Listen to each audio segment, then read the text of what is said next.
Well, hello, ladies and gentlemen. It is the first 10-cent beer night of 2021. Here we are on January 6th. I'm Seth. I'm Chris. And if Chris is here, that means we're talking football because we're at the heart of football at the beginning here of January here. And for the first time in 18 years, these guys are part of it. But they're with the same matchup they were 18 years ago. We'll talk about that a bit later, but before that, we're actually going to skip the NFL weekend and go straight to Monday real quick. We have a big championship game to talk about here in Ohio. The number 3 Ohio State Buckeyes will take on Nick Saban and the number 1 Alabama Crimson Tide. You got to be pumped about that. Before we fight about this, you got to be pumped about that. Yeah, I'm pumped. I think I might be a little more maybe ready this week than I was this game coming than I was last game, because I didn't expect what Ohio State was going to do last game. The way Clemson came out and drove down and scored real quick, and just, Ohio State has trouble beating Clemson, and Trevor Lawrence and all that. So, well played game by Buckeyes and the coaching staff. Let's give the game ball to the coaching staff for that Absolutely. one. That was well coached game, probably the best coaching game I've seen. You might think I'm crazy, but in a while. I don't think you're off. Maybe the championship season, with Urban Meyer, but he had some good games there he coached. Right. But I was very impressed. I was shocked. Had to pinch myself a couple of times, make sure I was really seeing this. Right. But yeah, I'm excited for Alabama. A little nervous on certain ends of the game. You have to be. A little nervous on certain ends of the game, but I'm not sure how many COVID players Ohio State has now. Possibly, I heard there's a couple. I was looking for an update, and I didn't find an update at the past hour.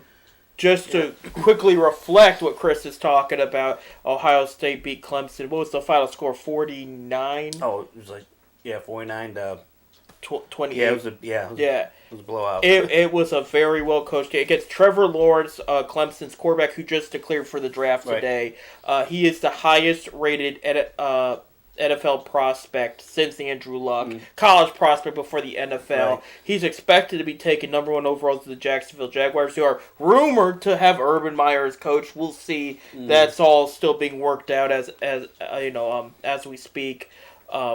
We do know there's a couple coaching candidates open there. We'll get to that a bit later, but that was Clemson's situation. Clemson coach comes out, talks a little, says Ohio State he felt was the 11th best team in the league, ranking-wise, this and that. Understandably so for the amount of games they played, but you look at how they competed through those games, and it's like, they kind of deserve to be there, and then he doesn't back up his talk, and Ohio State comes on fire. I really think what turned that game around was that targeting call. It pumped up Ohio State. Right. Because ever since that targeting call, Ohio State just went out slinging. They did. Throwing the tight ends. Ohio State don't throw the tight ends much. They don't. The tight ends. Don't. I was shocked by that.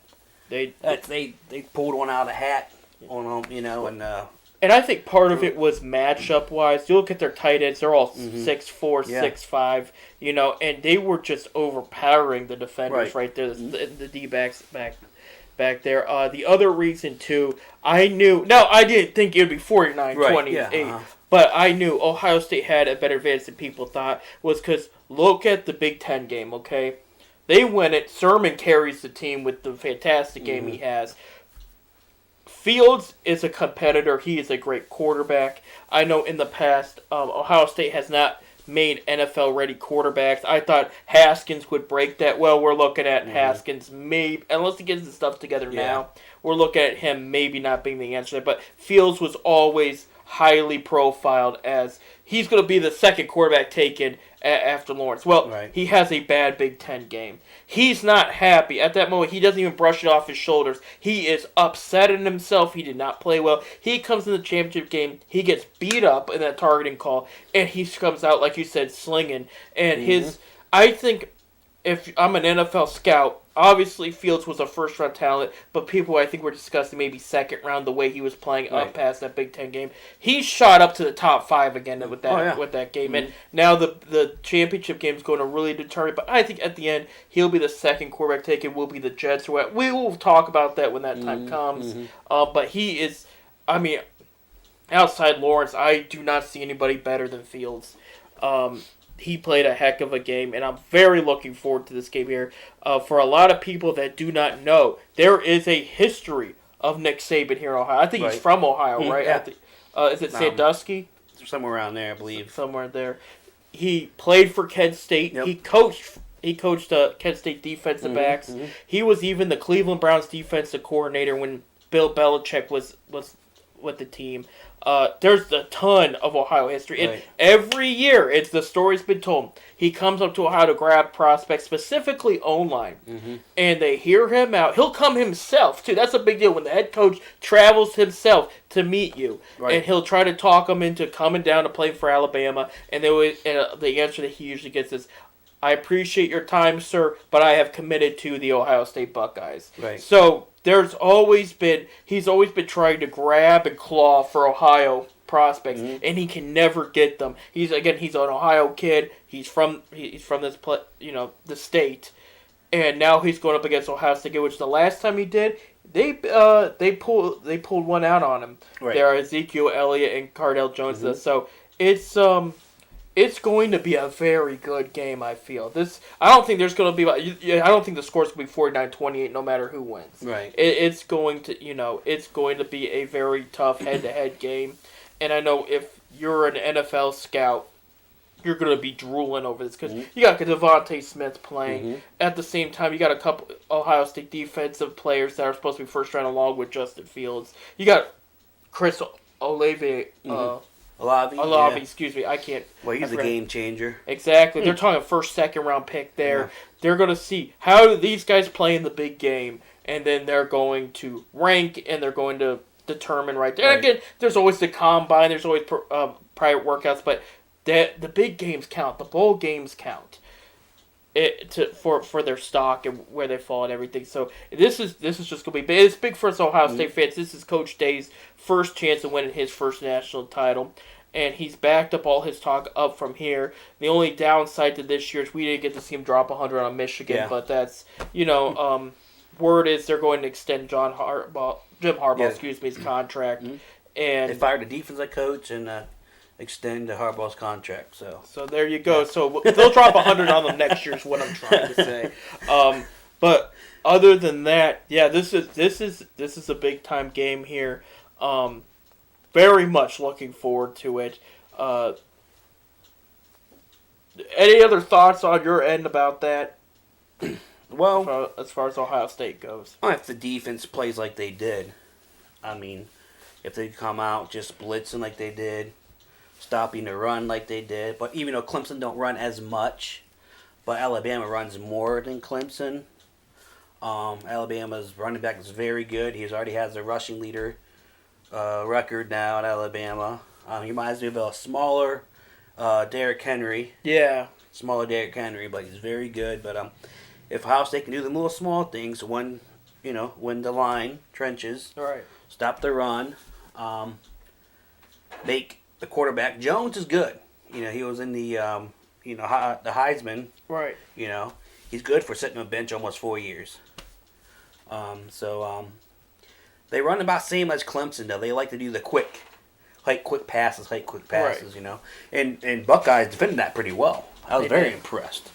They defended that real well. When Clemson started going through the outside, Buckeyes made an immediate adjustment, and they shut that down fast. So that's what I like about these guys. And they're on the same page. You look at before the targeting call was called, that middle linebacker for Clemson, he was their field to run, and he couldn't get them organized. Ohio State was like, done.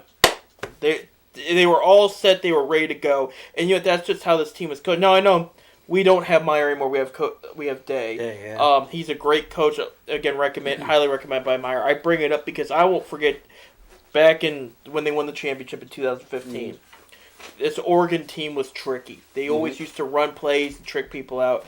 And I won't forget, they always ran this fake extra point for two-point conversion. They don't line up like they're getting ready for the extra point, and then they break, When they did that against Ohio State, they broke, and all Ohio State players were on, everybody right there with them. Yeah. And they're like, oh, well, this team's prepared. And I forget if they called timeout or they ran it anyway and failed. They did not get it, though. I do remember that. So that's just how this team's been coached. It's every down, every play, you get ready for anything that happens, No, I'm looking for, and you're right. I mean, Bama's a very well coached. They've been. What's this? The 8th time he's been here? 7th? Yeah, at least he's here.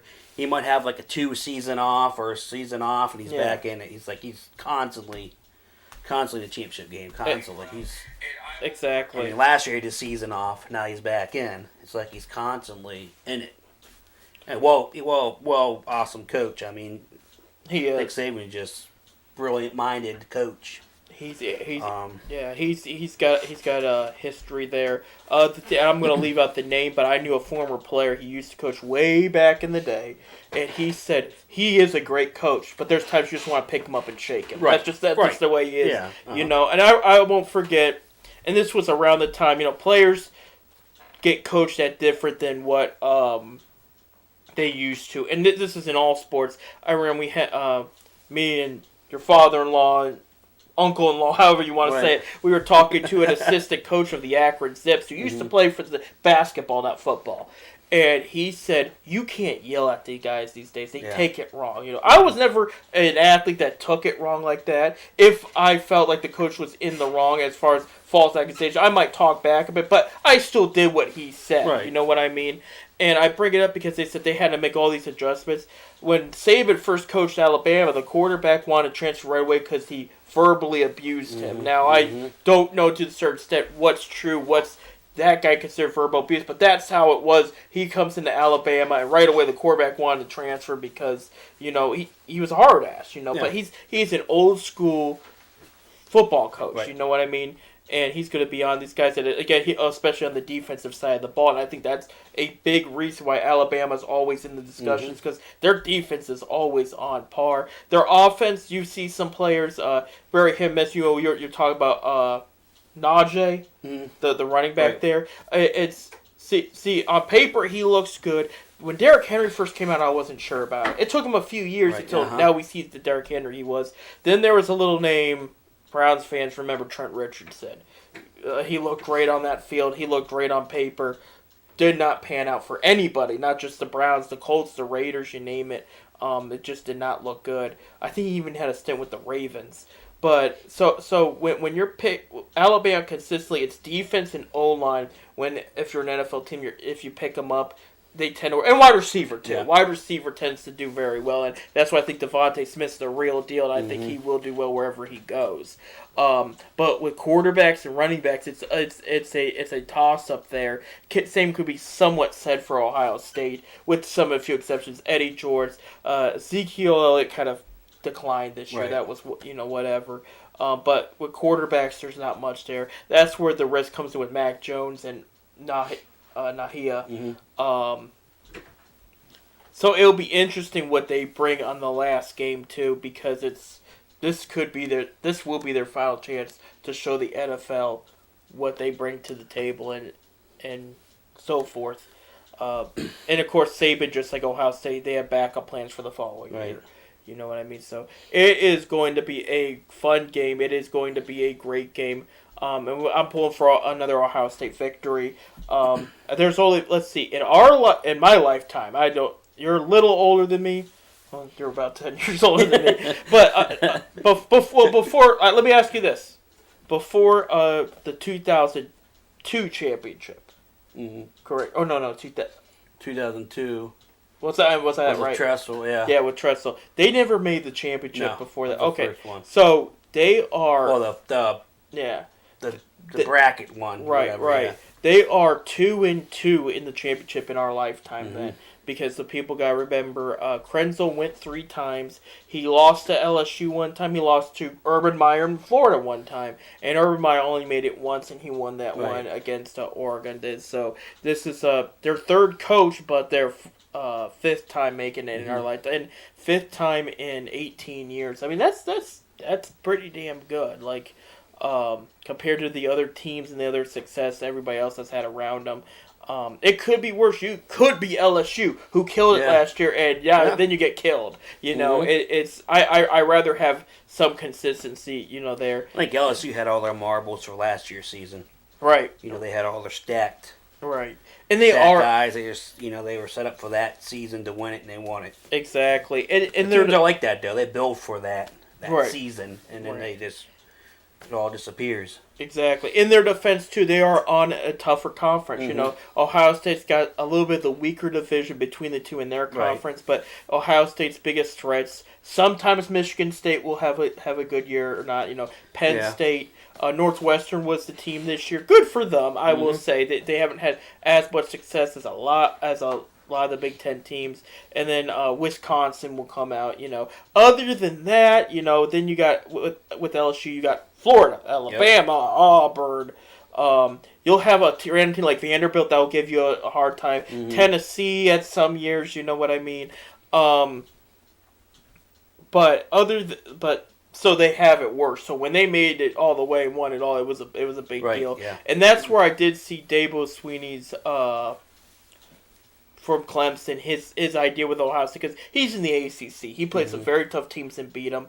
But at the same time, you got to show up if you're going to talk like that. But Ohio State won. It's they belong there, so they're going to go play Alabama. So let's see. We've had probably number 3 versus number 1 before. I'm pretty sure. Oh yeah. I would have to look it back up, but I didn't even think about it before. I don't think once you get to this point, I don't think the rankings matter. No, because it's only once 4 teams teams right now. Yeah, it's like you throw all the rankings out no matter what. 4 best teams are in it, so. Right. Do you think they need to touch that up again?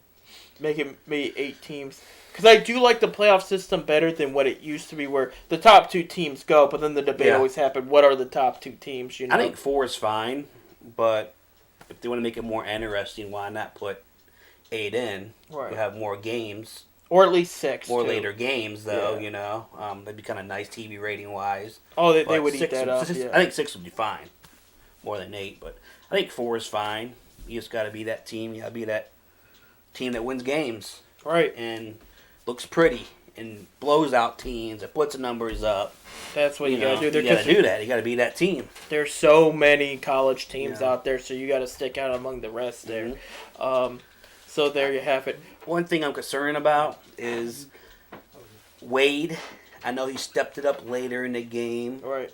But if they look at film, if Alabama looks at that film and sees what Wade was doing against Clemson, they might beat on that side. That's one position I'm worried about as a DB is Wade. And you know what? It's interesting because Wade, a very good player, he is thought as a first-round pick. I will tell Browns fans at home, a lot of mock drafts favor him going to Cleveland wherever they fall to. Right. You know what I mean? And again, it's up to debate. There's so much to go between now and the draft. But Cleveland's need for another defensive playmaker. Greedy Williams always been hurt. His name's been thrown around because Denzel Ward worked out. And for the Lions, I can't think of his name, but he worked out too. This year he was the 3rd overall pick. So they're thinking Wade could be possibly. Wade did have a little off game, so if Wade wants to still be in that conversation, it doesn't have to be the Browns, but wherever in the first round, early second, this is where he's got to show it. No doubt about it. So there is some concern there, but again, he could turn it around. Right, starting Monday. So that will be Monday night. Where are they playing the game again? I forget. It's at Arizona. I believe so. Arizona, yeah. Arizona there. Could be wrong, but I believe so. And I think it's is it family only for? Might be some fans. I think there was some fans in New Orleans. I'm not sure, and I know that wasn't all family because there had to be a decent amount of fans in the stands. So I don't know if it's. It's a big enough stadium that they could spread it out and whatnot, and I don't. And that's. I hope this is the last time we discuss whether there'll be fans or not at the game, because it's been tough on all teams, especially those that have made it as far as the NFL playoff teams have had too. That they deserve fans there. Speaking of that, we're gonna go straight to that now. We have talked about the Buckeyes. We got that, so we're gonna go. Game by game, and of course, thankfully, the big one is the last one that's going to play, and I'm glad they organized it like that, And Well, again, we'll talk about that soon, but we're going to kick off things. Actually, before we get to that, I did want to mention we have a couple coaching vacancies open in the NFL there, being, of course, the ones that were fired during the season. The Texans were one. The Falcons were another. Then the Lions. Those were the three that were during the season. After the season was over, the Jets for obvious reasons, the Jaguars for obvious reasons, and one that Chargers was sort of surprising, Anthony Lynn getting fired from the Chargers here. Do we see any, like, how should I say it? Do we see any coaching favorites go anywhere? I know and it's just predictions and stuff. Like, of course, we don't know a lot of them. They said Urban Meyer, though. Jaguars wants a meeting with him, but I don't know if he's going to take it or not. I don't even know if he wants to coach again. Yeah, with his... with all that going on, but they are offering him a meeting. I believe the Patriots coach or something. Didn't he get offered a job or a meeting?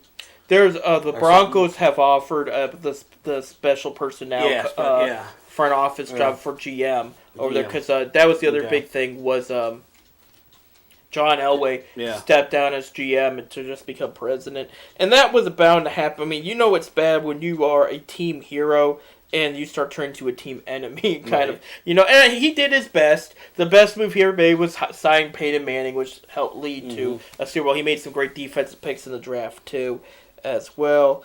I'm trying to bring up to see if there's anything new there. One guy, Eric Bieniemy, from Kansas City. Yeah. He's a hot topic name. A lot of people thought wherever John Dorsey went, he would go. Dorsey went to the Eagles, though. They did not fire Pederson.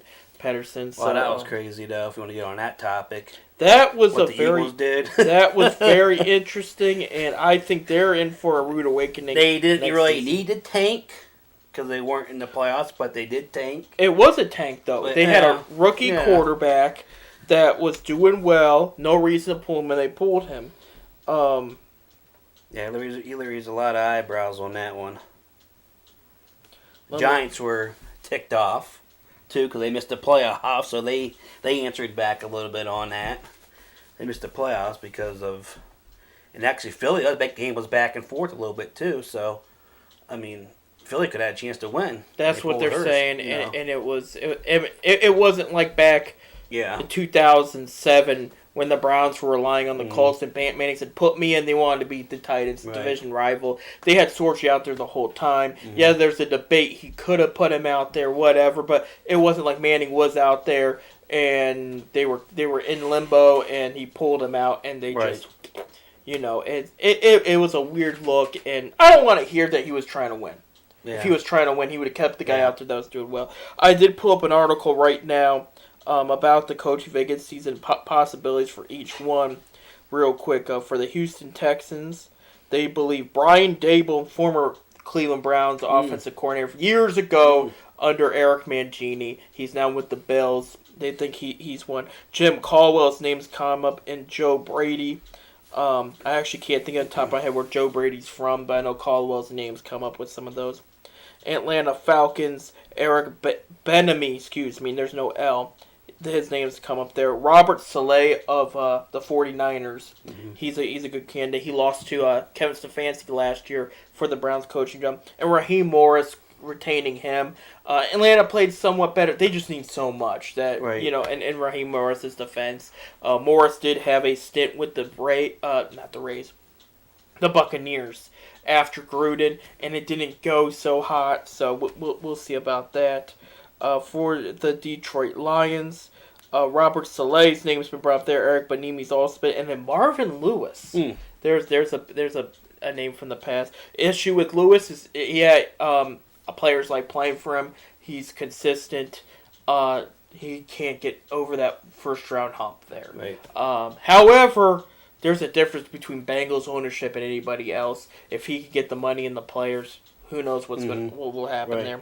For the New York Jets, I know they're having issues finding, but Eric Bieniemy again, his name's always going to be coming up there. Matt Eberflus, I don't even know where he's from, and Arthur Smith. Some of these guys I don't some of these guys. Yeah, usually I'm on top of this stuff, but Archer, I forget where his name's come up there. I think he's D coordinator.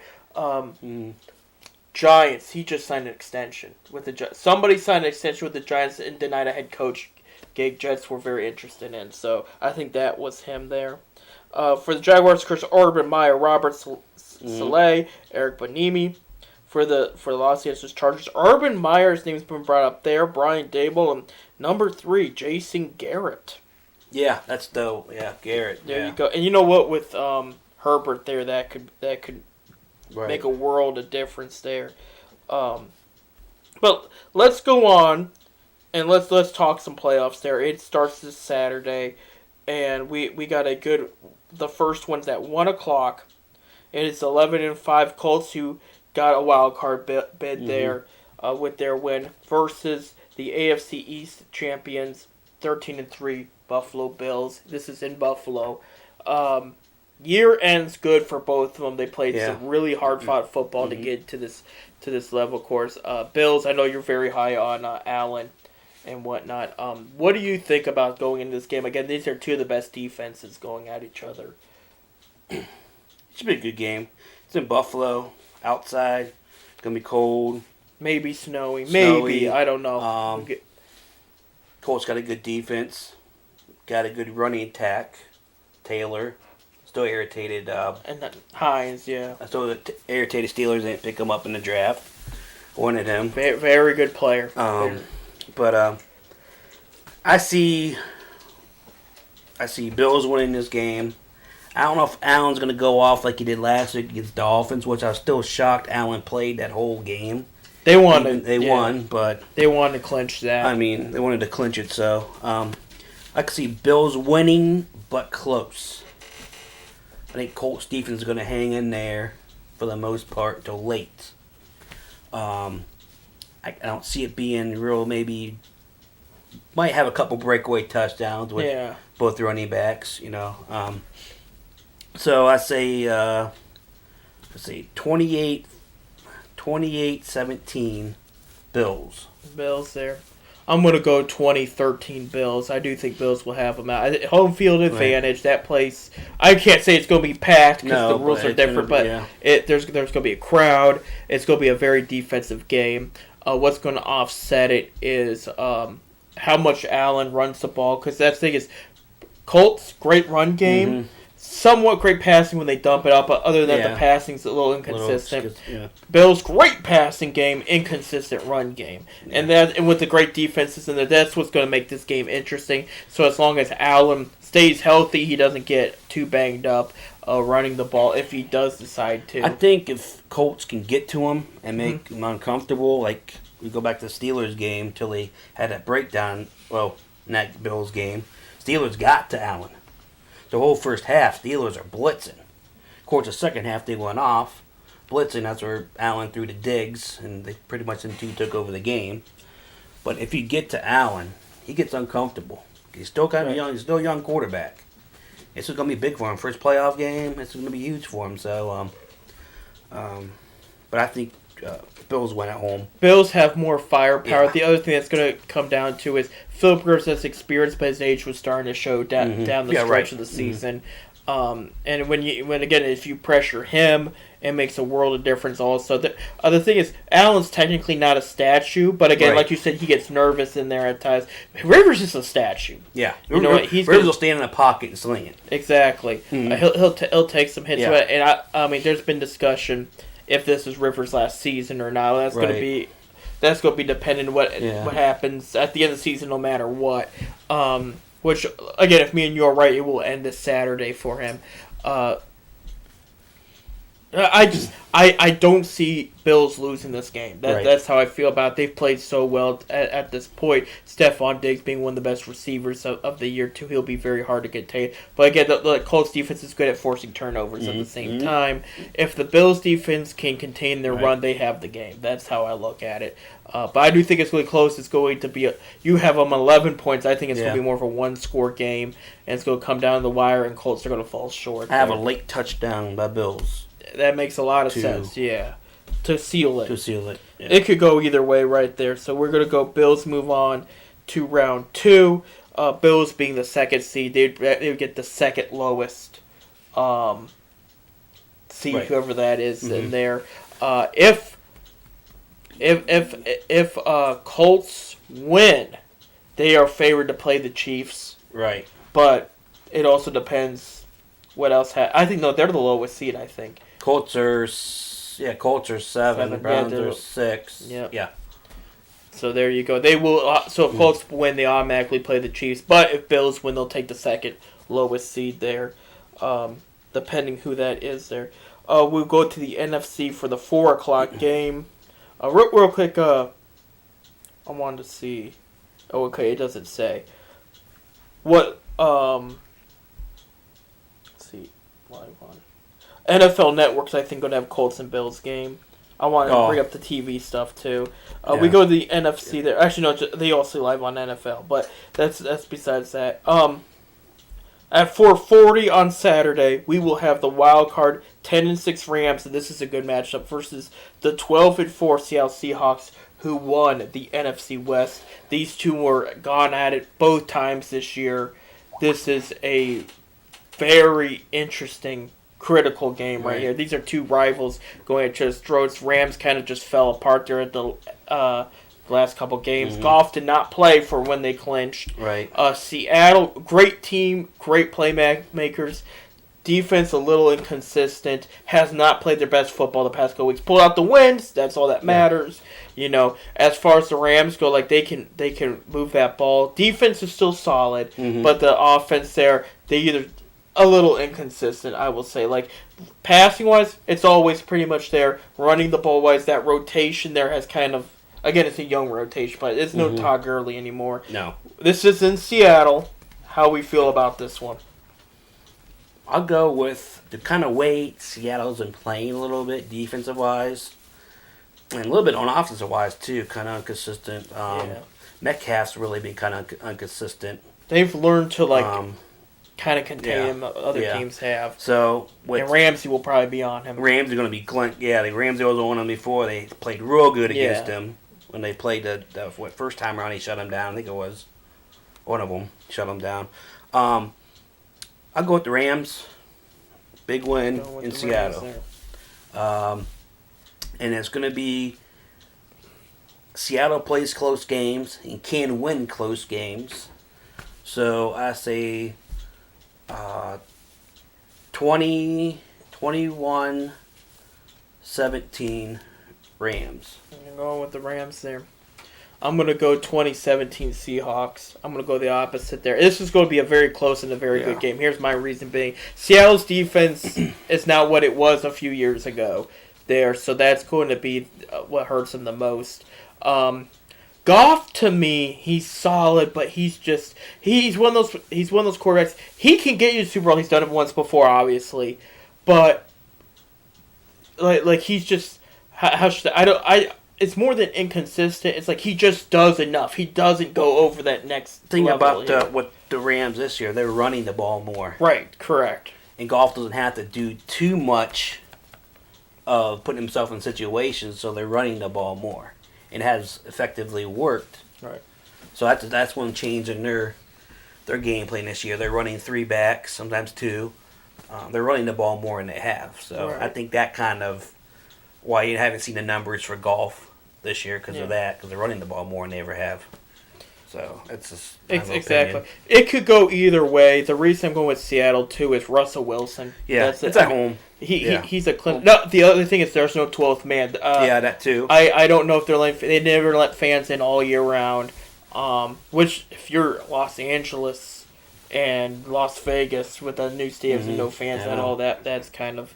I think Los Angeles didn't allow any. Yeah, that's kind of weird. A whole season without it.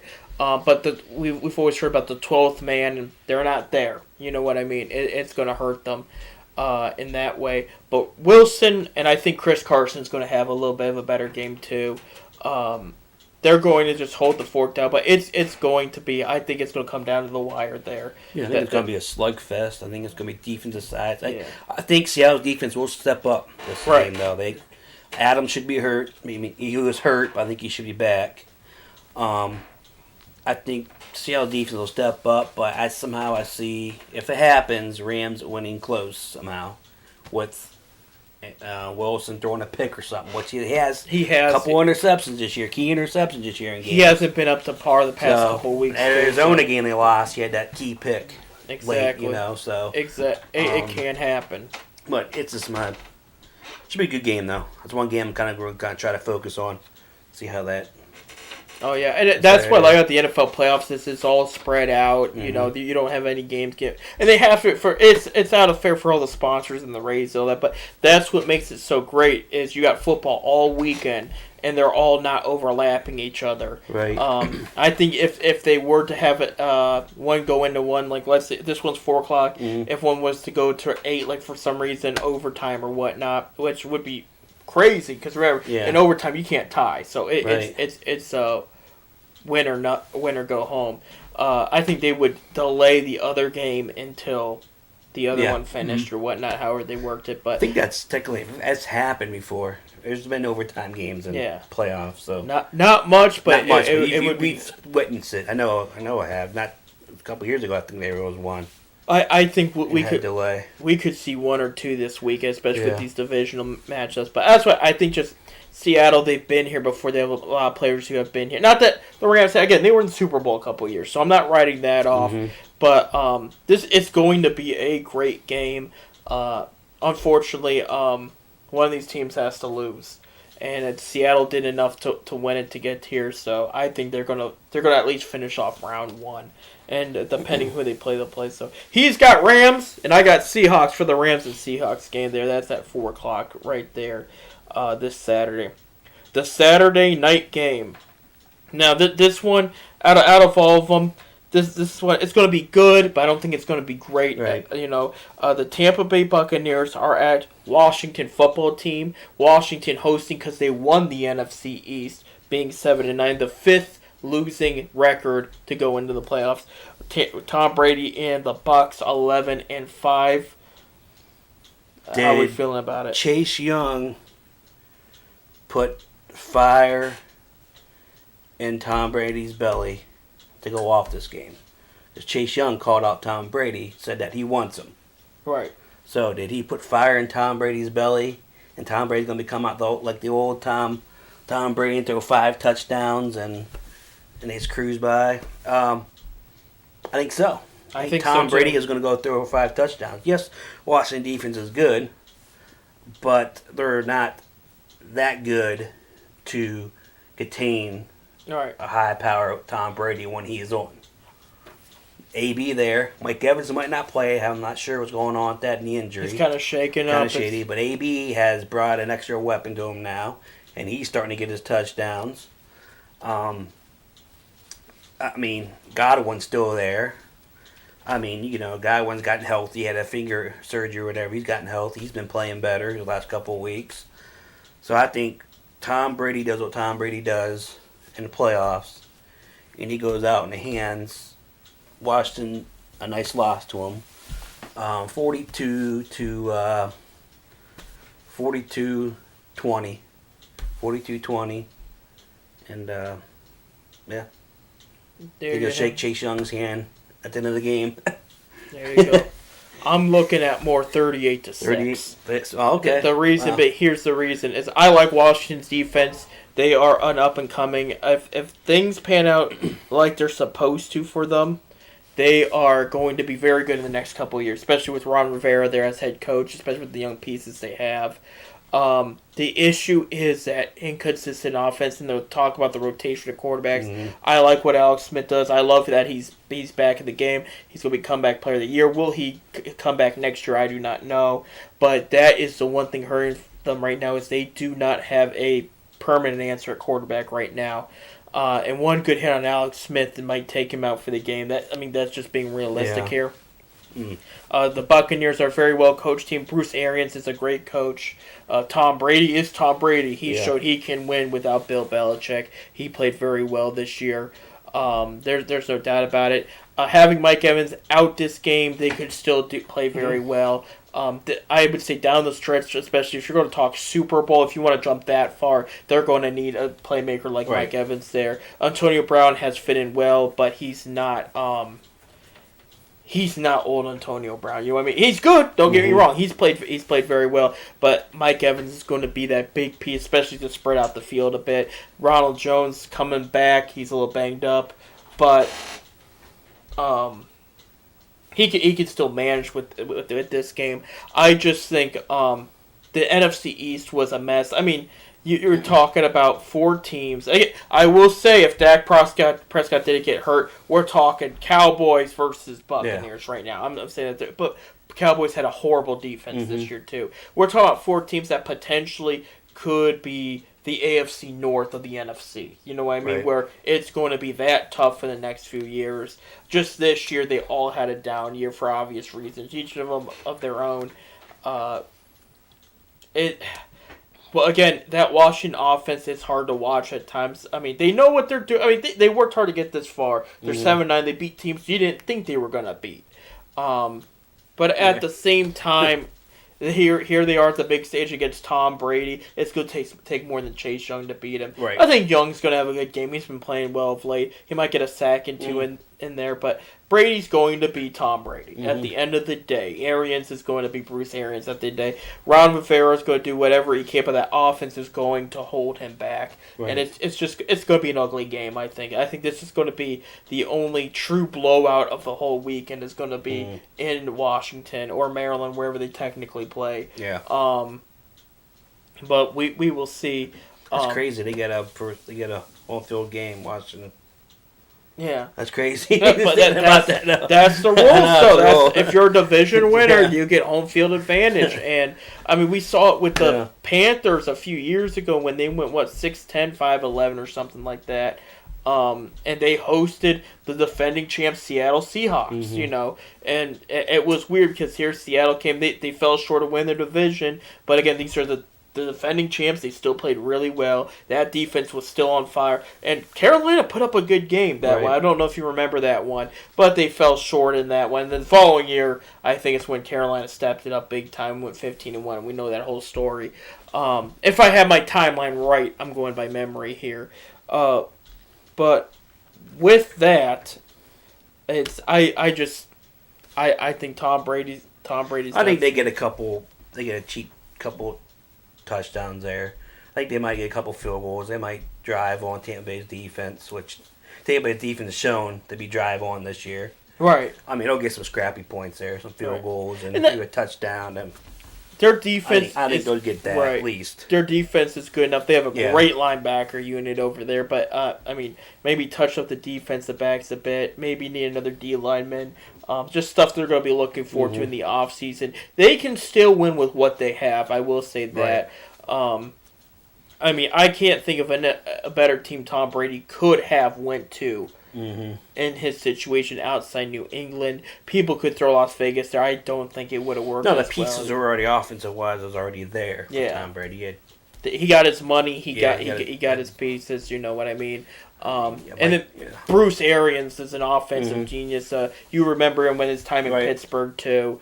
His time with the Colts. He had a time. Actually, I think he was on the 2002 Browns the last time they were in the playoffs. He was their coordinator for a while, and that's why he asked for all those years. Can I be the head coach? He even called personally, and they didn't look his way before they hired Freddie Kitchens, so he went to Tampa Bay. You know, whatever happened in Arizona happened, but he made Arizona look very successful too. They just never had enough to get to that next level there. So there you go. We will. We're going to take a break here in a little bit. We will get to the Sunday games, including the big one coming up. You know exactly what I'm talking about, so I'm looking forward to that one. And again, but before we take a break, we got about 30 seconds or so. I called that. I told fans about a week ago before all this went down, and it was looking for a while the Browns and Bills. You know, they're like, the matchup of the 80s. I said, guys, if they beat Pittsburgh, we're seeing Pittsburgh again.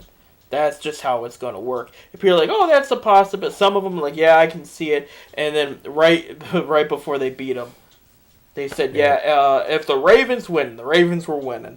If the Titans win, and the Titans were winning. they said that this is going to be the matchup going next week. So there you have it. Let's cut away to our break. We're going to take like a 5-6 minute break somewhere along there, and we're going to be very right back here at 10 Cent Beer Night. So on PolymerCityRecords.com. Don't go away. We've got a lot more football to talk about, and plus the Cavaliers. Look at those Cavs. They're playing well. Stay tuned.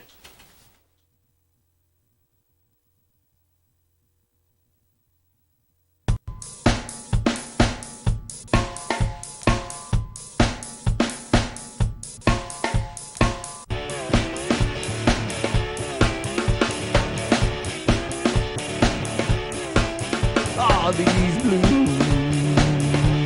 This morning the blues walked in like a man.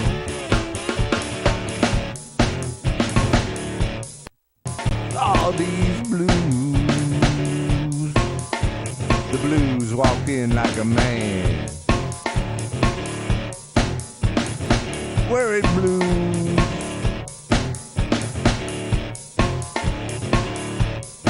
Give me your right hand.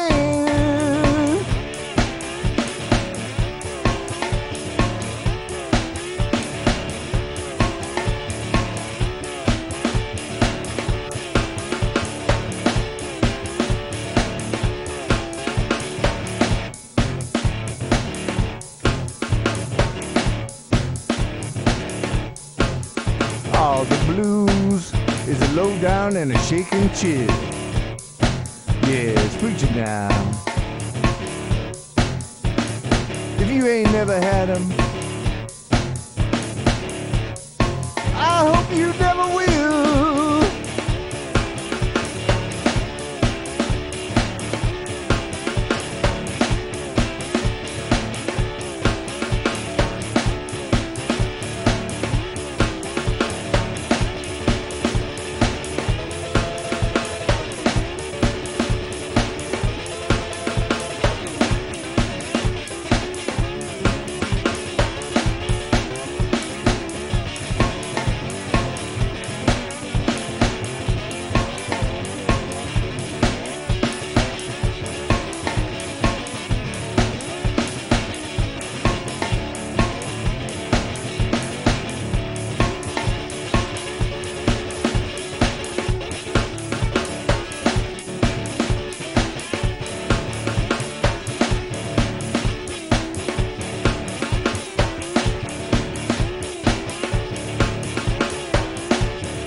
When I preach these blues, you come on in, take your seat and sit on down.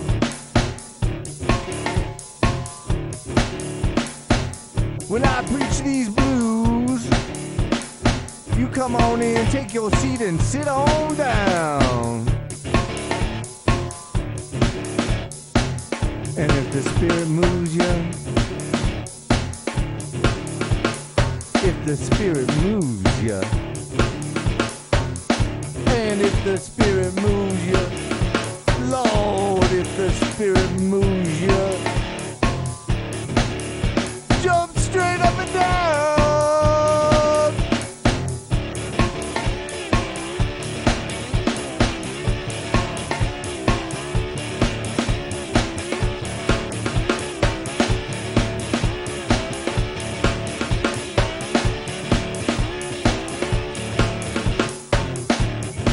Ah, let these blues is a low down and an aching heart disease.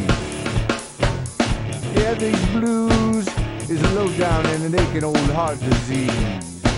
Like consumption, killing me by degrees.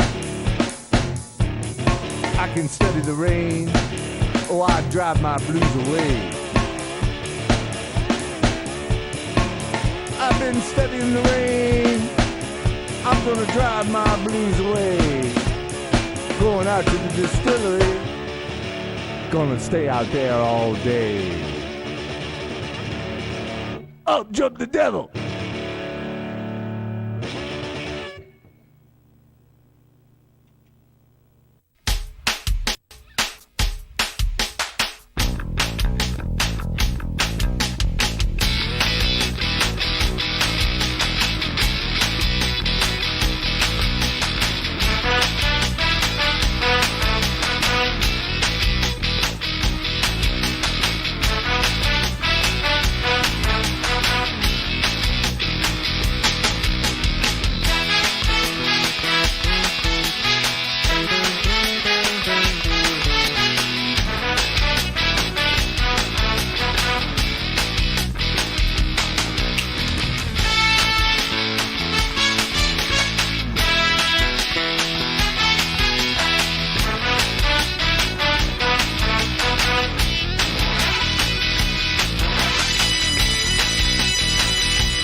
right, we are back after a quick break here at PolymerCityRecords.com in Akron, Ohio. I'm Seth. And Chris. There you go. 10-cent beer night, the sports show of Polymer City Records.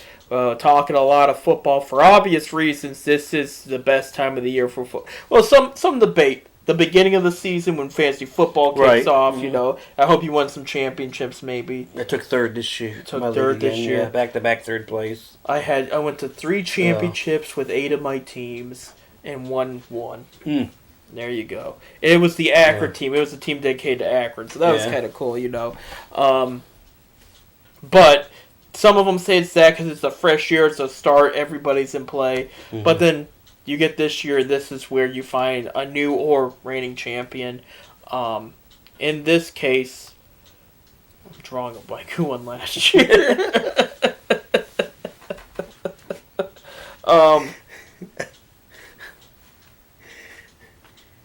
I don't remember who won the Super Bowl last year. Okay, let's see here. Let's see. Kansas City. Kansas City. Okay, so they're still in play. They are on bye week. Yes. How could I forget that? The beating Kyle Shanahan and the 49ers their last. Yeah, it just slipped my mind. You know, the Niners had the big lead on them and crazy comeback. Correct. Holmes. Correct. Fun fact, if you want to hear a fun fact, Kansas City Chiefs. This is the 3rd straight year they are the 1st seed in the AFC. No other AFC team has done that. Right. One NFC team has done that. Can you guess who it is? One NFC team? One NFC team has had 3 straight years in a row as the 1st seed in the NFC. Packers. Packers? Yeah. Are you sure? NFC team.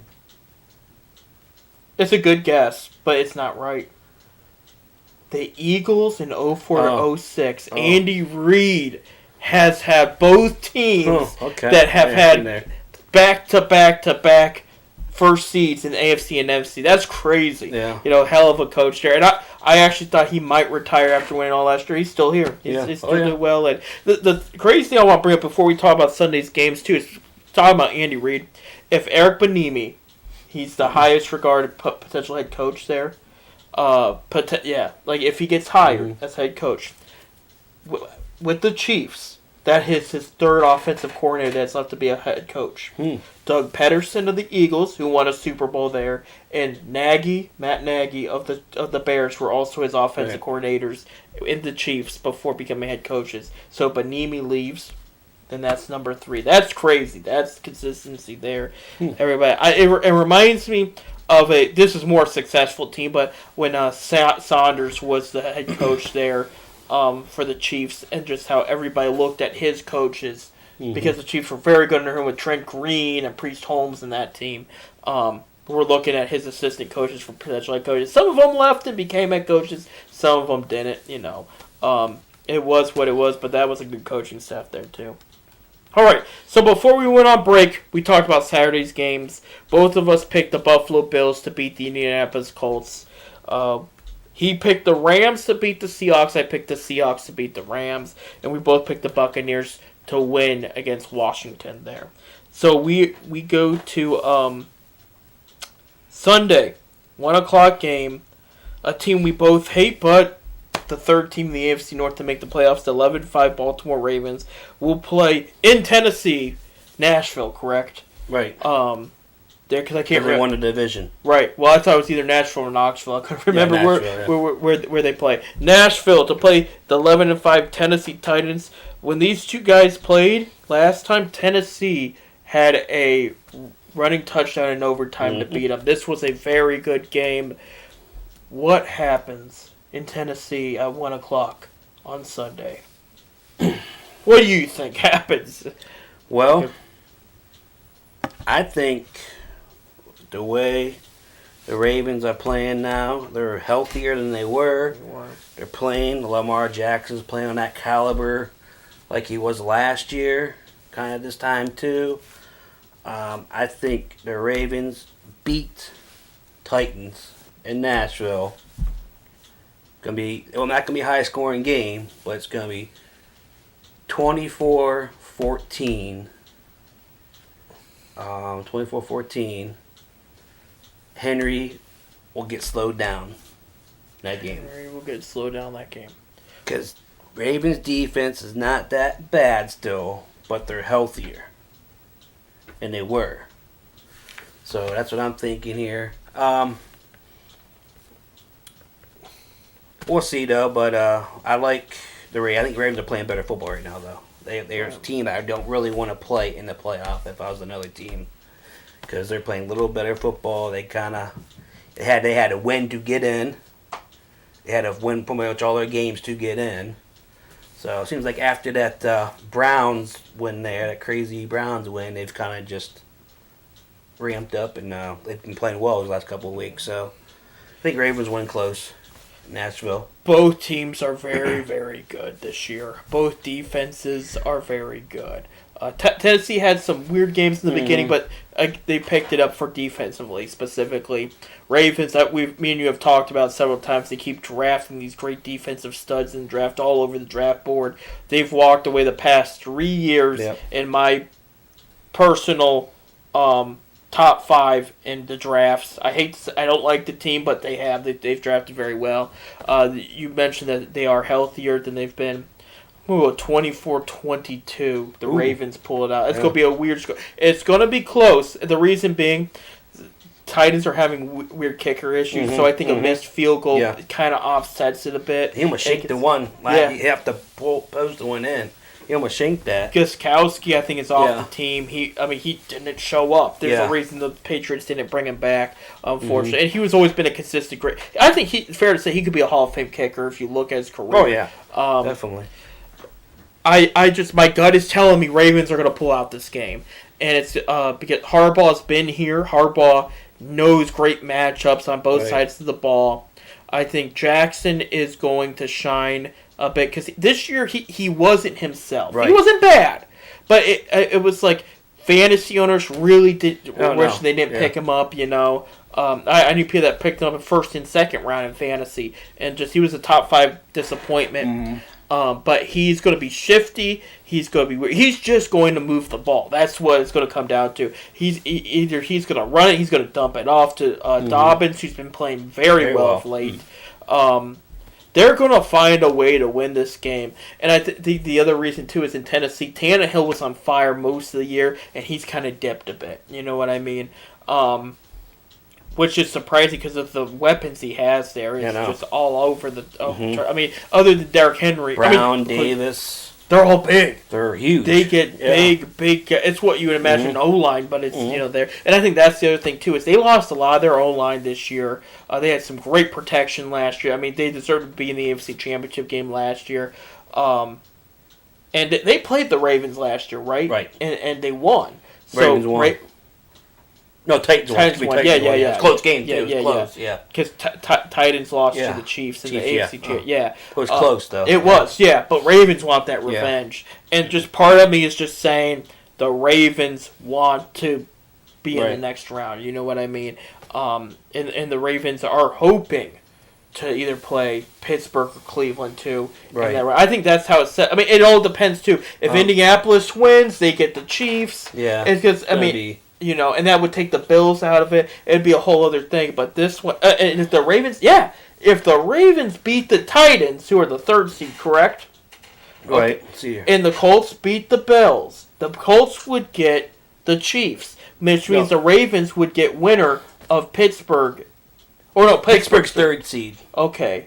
Pittsburgh's 3rd seed, playing their Browns 6th seed. Yeah. But they would still get that winner if the Colts win. They'll have home. Right. They'll have home. If the Colts win, then, and that's what it'll come down to. If the Colts win, the Ravens play a division winner. So they want that. I think they're going to edge them out. I agree with you. I think it's going to be, like I said, it's going to come down to can Tennessee hit a last-second field goal and the Ravens make a stop. You know what I mean? It's going to come down to that's going to be a brutal game. Sunday kicks off great. Then we go back to the final NFC game at 4:40 on Sunday. This is the one. It's one of those weird ones. It's CBS doesn't have it. Nickelodeon has it, or the Amazon Prime. All kinds of people are buying the rights to NFL games. And it's kind of weird, and it's like just stick to one thing. But I'm talking about the 8-8 Chicago Bears versus the 12-4 New Orleans Saints. Now, see, Saints were looking at being the number 1 seed at time. Kind of fell off a bit after Breeze was hurt. The Bears, I didn't think we would be talking about them right now. That's how. Reminder: the Packers got the number 1 seed, so they have the bye. Well, but Bears pulled it out the last couple weeks. Lost to the Packers, but the Rams won. Right. Put the Bears in the playoffs. Correct. So Bears had some help there, which Bears probably didn't even know they won after the game was over until they got to the locker room, whatever. Right. So that'd be kind of crazy. I think the loss is still going to playoffs, but 8-8 Bears, yeah. Trubisky, I don't know. He's been having that weird year. Gets benched, comes back, blah blah. Mentor Ohio guy who was awesome in high school. I remember watching him in high school. It was unbelievable. It's in New Orleans. This is going to be Drew Brees last year. He's talking about retirement, so I'm sure he's going to be playing all out and ready to go. So Saints win. Saints win pretty big. Saints win 35 to 35. Maybe 35, 14, 17 around there. There you go. Chicago Bears defense is still decent. Montgomery's been playing better this year. I wish I would have drafted him in fantasy. He's been having a fantasy type of year. Dynasty team. Kicking, I didn't draft him, but he's been playing a lot better though. But I see Saints winning pretty big in this game. Just Drew Brees going to come out slinging. Could be his last game. Who knows? That's how I see it.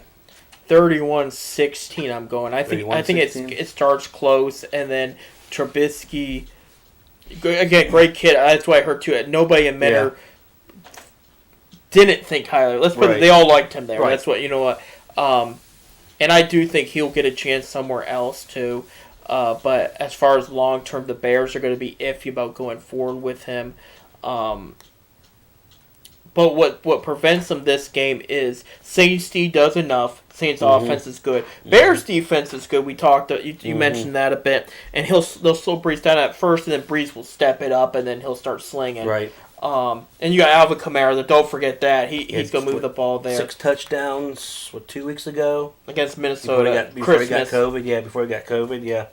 He might not be available. Yeah, he got COVID, so he didn't play last week. That kind of helps my prediction too there. So. But it's going to come down to, can Bears move the ball? Right. They're going to have a hard time. You mentioned Montgomery about a couple years ago. Yeah, but a year ago. I had the first pick over on the Dynasty team, and a lot of people thought I was going to pick Jones out of Vegas, and I picked Montgomery because I kind of saw what you're seeing now. I just said it's only a matter of time, and at first I got made fun of, and now they're like, okay, now we know why you did it. No, he's played very well. He fits Nagy's offensive scheme. It's just, again, it's going to come down to Trubisky. He's got some great weapons there. I think the O-line could get touched up a bit, but they made it this far, in part also because of their defense. But again, Drew Brees and that fire in his stomach then too. I mean, I would clearly say, jumping the gun a bit here, Saints are a team in the NFC you could talk Super Bowl about. But appearance, yeah. As far as winning it, we're not quite there yet. But we'll see. I was higher on the Saints actually last year, and then they kind of fell apart. This year, though, no, they deserve to be 12-4. They played very, very well, especially even without Breeze. They played well. It's just going to be getting the points and taking advantage of holes in that defense, which there's not a lot because the Bears are very well coached on defense. You realize Saints had back-to-back 2 crazy questionable calls. Right. To pretty much end their season. 2 years ago. Was that 2 years ago? Yeah, it's 2 years ago. Last year, 2 years ago. But, yeah. And then they had another one, didn't they, after that? Like in the playoffs or something? I thought they had 2 back-to-back that ended their playoff run. Something crazy like that. Yeah. Something. But, just think they could have been in the Super Bowl then because they had teams to be in the Super Bowl. Right, and it's only fitting because I do think we'll see Tom Brady for another year, no matter what happens. Oh, yeah. But it's only fitting Breeze ends in the Peyton Manning type of way where he wins the Super Bowl and says, okay, that's it. My body's taken enough. I got my other Super Bowl. I'm going to go. You know what I mean? He's broken all those records with that, but it's going to start this Sunday at 4 o'clock versus the Bears. And we'll see what happens there. Yeah, but I will say both teams are going to be looking at a long-term answer at quarterback later. I'm not sure about Winston in New Orleans. I'm not going to jump the gun. I mean, they wouldn't even start him regularly after Breeze was hurt, so that tells you enough there. And Sean Payton's a great judge of QB talent. As far as the Bears go, they need somebody else new. Mm-hmm. I think Nick Foles is only good in Philly. And Trubisky, I think he needs a fresh start, new start. Because I don't think Nagy was not the coach when they drafted him. He kind of took him in because he was on the roster. And the kid's got some talent, but maybe like as a back, I could see him somewhere like Denver, who says, we'll give Drew Lock another year, but let's get a backup in case the Lock experiment does not work 6 weeks in the season. We're 1-5 or 0-6, God forbid, if you're a Broncos fan. And then we have to bring somebody else, young, but with enough on the to get us some wins, that can produce well enough. We'll have to see. Another name I'll be interested to see, going a little bit outside, even these two teams, is when the Jets, they're keeping their GM, they're going to have a new coach. Will that coach want Sam Darnold, or are they willing to move on from it? And I think Darnold deserves another shot somewhere else. He's got potential. He never had enough in New York, And it's one of those best things to just pull the plug and go somewhere else. I mean, look at Ryan Tannehill under Adam Gase versus Ryan Tannehill in Tennessee. Yeah. Big difference. So we'll have to see, but that's for another time. All right. We have to talk about what is probably the game of the week in the playoffs here. As on Sunday night, the final game of the first round, we're going to Pittsburgh, so the 11-5 Cleveland Browns can play the 12-4 Pittsburgh Steelers. We've seen this before. We saw it 18 years ago. It was a very good game then. 36-33. Yes, it was. Browns falling short of potentially tying it, but again, they blew the lead too. We all know that story. This is a different time. Browns actually walk away with 11 wins on the season. Did not think that would happen this year, honestly. I was thinking 8-8, 9-7. Yeah. And if that. And Stefanski came out. But speaking of Stefanski out, he is out. Oh, okay. Out, yes. Along with Joe Hayden, who would love to play this game. So we're going to change it up a bit. Okay. We know you want your team to win. I want my team to win. So I want you just to talk about what would be the keys to Pittsburgh winning this game and a realistic score of Pittsburgh winning. And then I will do the other keys side. To Pittsburgh winning this game. Well, number one, the running game. They haven't had a running game for about 5 weeks now. All of a sudden, their running game just went Washington flat. Stole it or something. Connor can't stay healthy. Connor did play well last week. I'll give him that.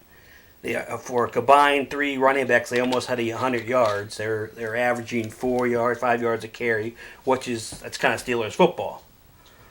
But the running game's not there.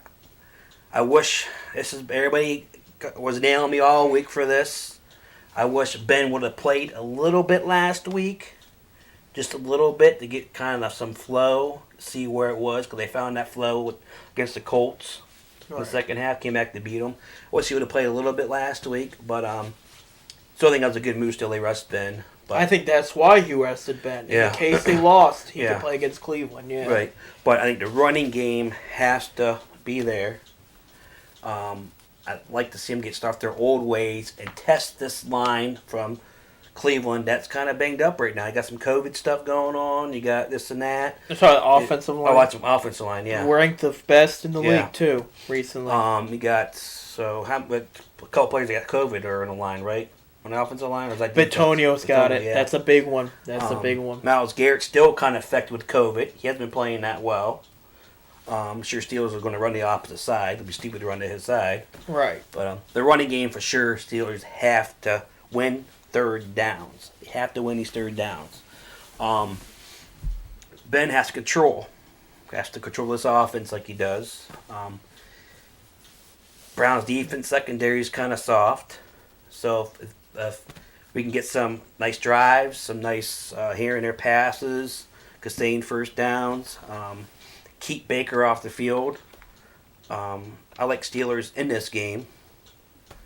I think they will play well. I'm not sure if they're going to play as well as they did when they played them Browns earlier season. Mm-hmm. I'm not sure if it's going to be that kind of because there's also key injuries to the Steelers defense. Dupree's not there. Hayden's not going to be there. Butch is not going to be there. Spilling's coming back, I believe. He practiced today. He should be coming back. Mm-hmm. So they actually have a linebacker in there calling the plays for once. So that's going to be good. But if Steelers do what they do, it plays the way Steelers play. I think Steelers won 28-20. 28-20. 28-20. It sounded like it said 2020. Oh, I no. was like, first of all, we don't talk about that year anymore. Yeah. And said, second of all, that's a tie. But 28-20. But Steelers have to find a running game. They have to tire this Browns defense the front down. Right. So 28-20. Like Ben needs to play good. If Bland doesn't play a turnover game, look out. That offense is capable to do whatever when he's on. But if he has a turnover game, getting sacked here and there, then it's going to be very interesting. I mean, anybody can win. Yeah. But they've got some key guys coming back this week too. Cam's going to be back. Hayward's going to be back. Who else? Watt's going to be back, which they didn't see. Baker didn't see. Pouncey and Juju. Pouncey will be back. Juju I think will play a little bit better this week. He was kind of off. Did he play last week? Yeah, you could tell he didn't want to play, but he did not play well. I didn't notice. No, I thought he sat. No. Tomlin probably did that for discipline because of stupid antics he was doing. Yeah. You could tell he wasn't all in it. Claypool was a heck of a game. Yeah. I know I'm kind of getting off track here the way it's going, but Mason, I was hard on Mason all week. I was hard on him. I thought he was just going to just not play. I play like a second-string quarterback. Right. He played pretty well. He did. 315 yards and 2 touchdowns. Of course, that one interception, which hurt too. That was a big interception he threw. It was a nice drive till he threw that. Thought Mason played well, so sorry, Mason. I kind of disrespected you a little bit during the week, but a lot of them did. I think it's gonna be a good game. Both teams are banged up. Both teams got injuries.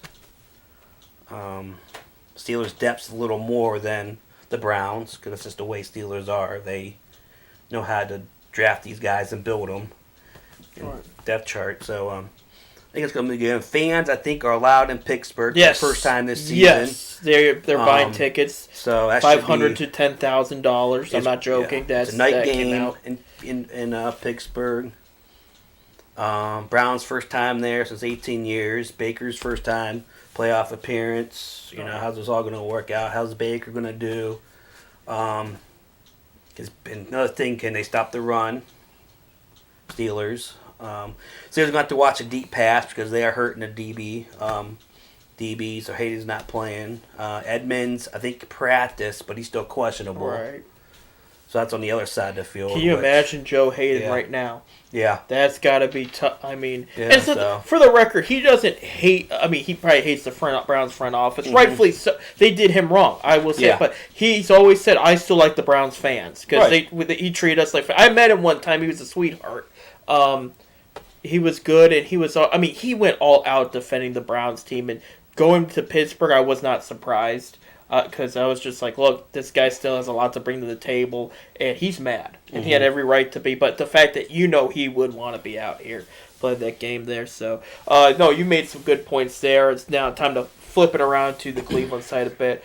Obviously, first of all, I will say, I think it's safe to say the rivalry is back. There for a while, it was kind of just pushed aside. I mean, we'll always have Baltimore getting in the way. Cincinnati, whatever. Yeah. They're just there. They'll pull out that upset win now and then like they did against Pittsburgh. I think Cincinnati's coming back, though. They will. They're coming back. I see it there. They're coming back. That's one other topic. They need so much more. Yeah. That ownership needs to give leeway to somebody else, but that's for another time. Of course, this is a big stage for Cleveland. They haven't been there in 18 years. Right. 18 years ago, they were in Pittsburgh. You know, they won 11 games this year, which was a big deal compared to the past decade, 15 years, whatever you want to call it. Only had one winning record since 07. But do they have a shot at this game? This game's going to be close. This is not going to be a blowout game by any means. The stage is. I love they put them on Sunday night. See, 18 years ago they were on Sunday 1 o'clock. You know what I mean? But those were two different teams at the time. These two teams, it's a completely different story.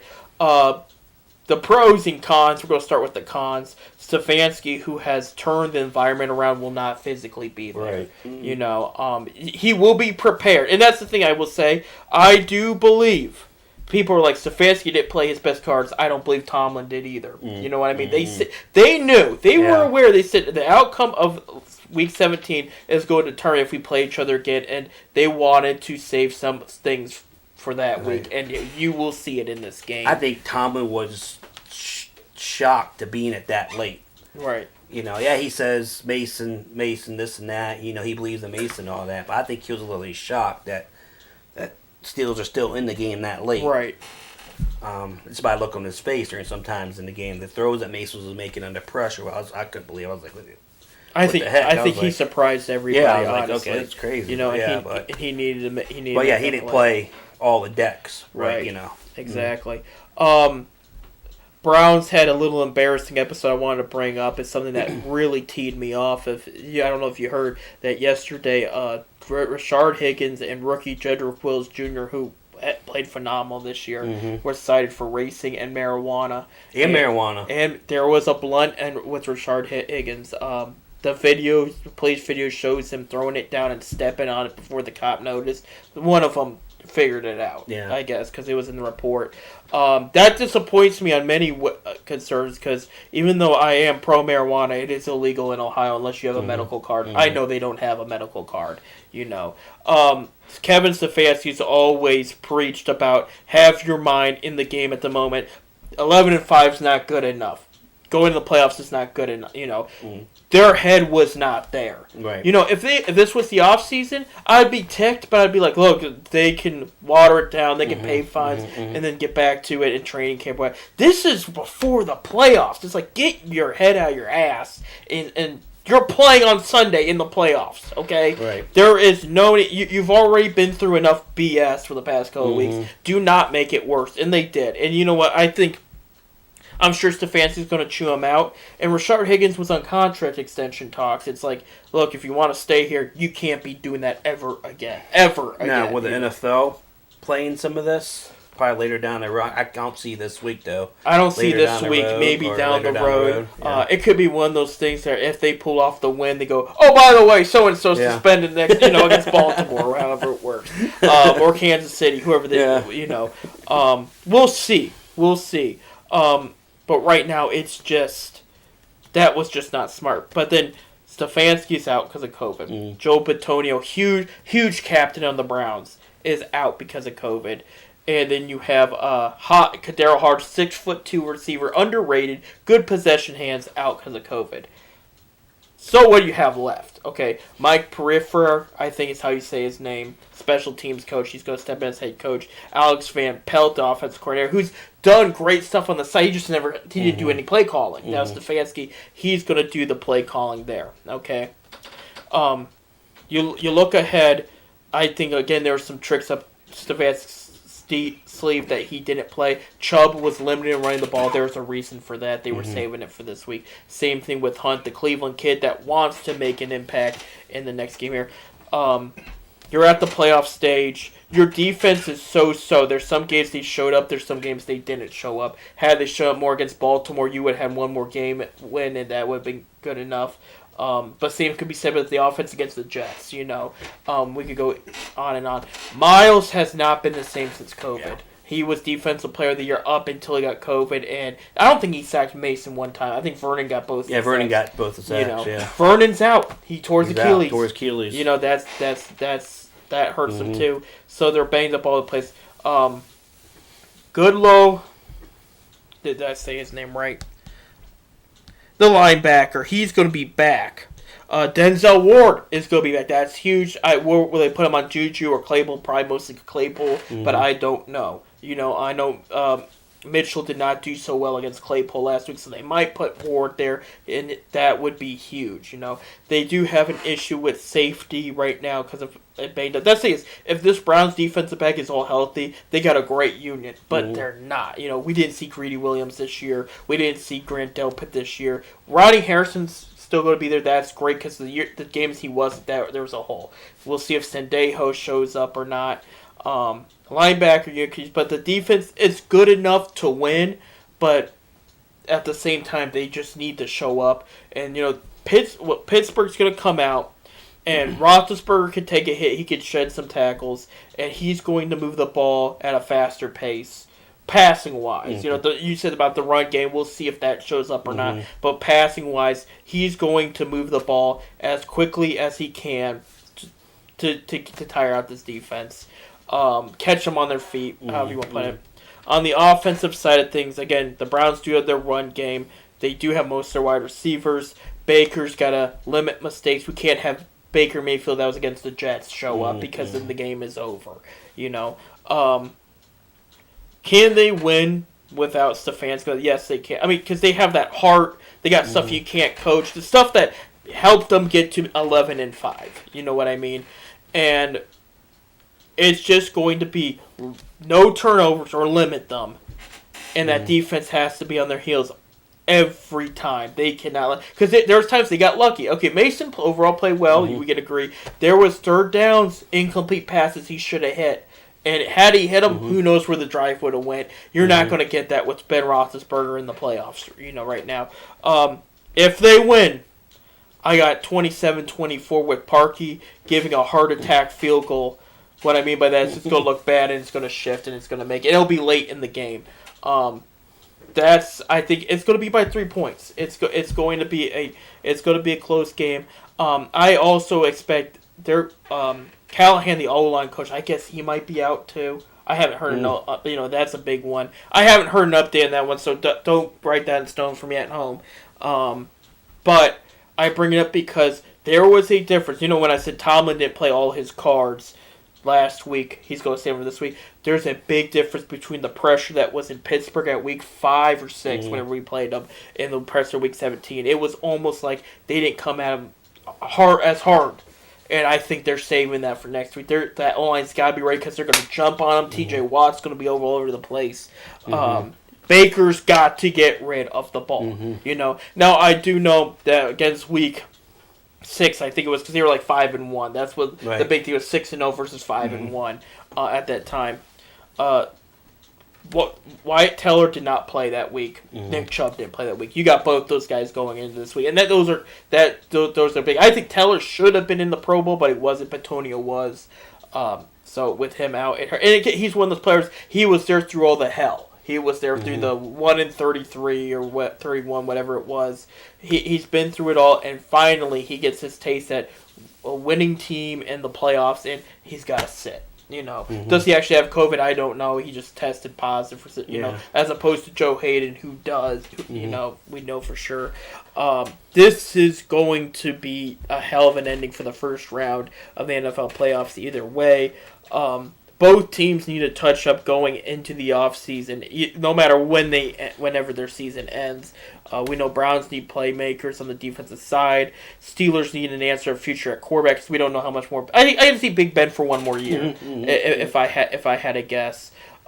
They need, I think, more consistent answer at running back. I still like Snell there, who I've watched for years, but it seems like they're kind of on the fence about him. But we'll see when that time comes. But they've gone this far, 12-4, 11-5. They can take it the next step further. And again, we're talking about depending what happens. If the Steelers win this one, they're not going to play the Chiefs, but they could play the Ravens. You know what I mean? If the Browns win this one, they're either going to play... No, they would play the Chiefs, unless the Colts... If the Colts lose, right. You know what I mean? It goes like that. So, Browns... This could be the Steelers' toughest opponent until the semi-final or It would be AFC Championship. Yeah. I'll say that. I mean, it depends because I think Ravens and Browns are a little more evenly matched than people say. I mean, Harbaugh was very impressed in that Monday night game.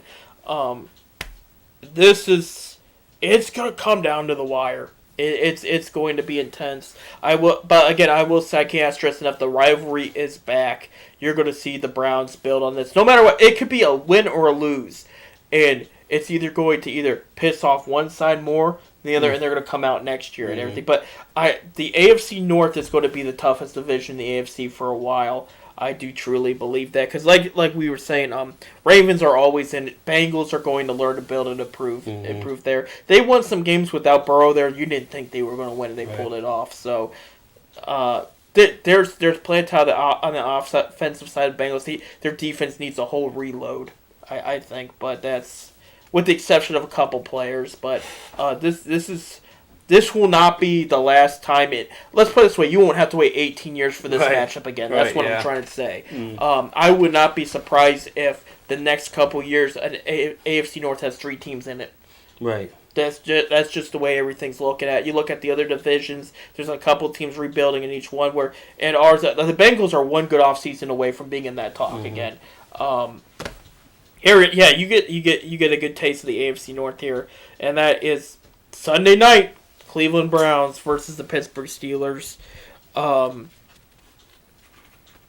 It's going to get very interesting there. Any more thoughts? We have a break coming up in a couple minutes, but I just didn't know. Yeah, Bud Dupree out concerns me because he showed the Steelers defense with them out. Ever since he's been out, it showed that pass rush got a little lighter because Watt has to do it all. Right. Pretty much. Hayward has to kind of step it up a little more. So the pass rush does concern me when this game, not getting enough on Baker, because when you get enough on Baker, you can kind of get him. You rattle a bit, you know what I mean? Because they have the best O-line in the league. It was ranked passing and rushing. But again, if you get to him, we've all seen it. You know what I mean? Even last week, we saw a couple plays that did not go the Browns' way. Baker getting tripped up and whatnot, and that's why I think they're going to emphasize running the ball because they're like these guys are going to come right at him. But what if Steelers would have pulled that off, and Chubb was on the sideline? How would? Let's talk about last week's game. Yeah. How would the Browns fans be acting now versus the head coach? Less confident, even if they were in it. They would have criticized Stefanski and said, why wasn't he out there? But Stefanski, what I like about him is he's brutally honest. He's very upfront. Right. He would have probably started and said, look, I thought we were playing them next week. I sat on the side. That was my call. You take it out on me. You know what I mean? He went up and Freddie Kitchens, that would have been, or anybody else. Yeah. Well, I mean, we just thought it was good at the time. Da-da-da. The same BS excuses we've heard where Stefanski brings a whole other Chubb didn't look happy, though, on the sideline. He didn't. He didn't look happy. But I think they have something under their sleeve as far as that's concerned. We'll see. We'll see. We're going to need Chubb coming in this. If they're going to win this game, they're going to need the run game there for sure. All right, we're going to go into our last break. And we'll take 5 minutes, and then about 9:05, we'll be right back here. PolymerCityRecords.com.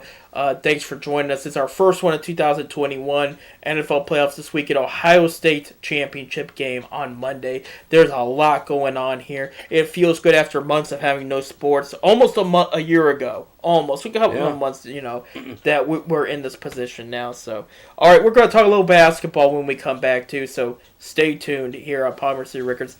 10-cent beer night.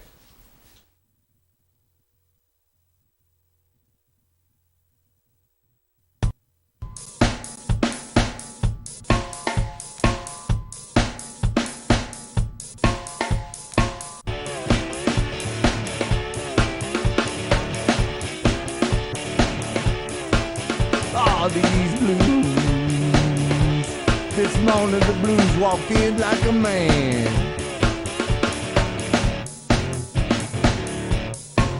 All these blues, the blues walked in like a man. Worried blues,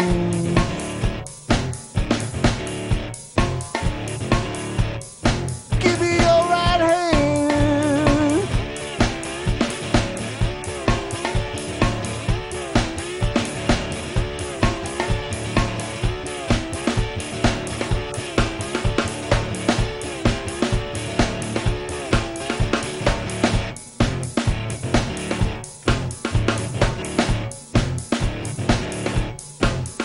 Oh, the blues is a lowdown and a shaking chill. Yes, preach it now.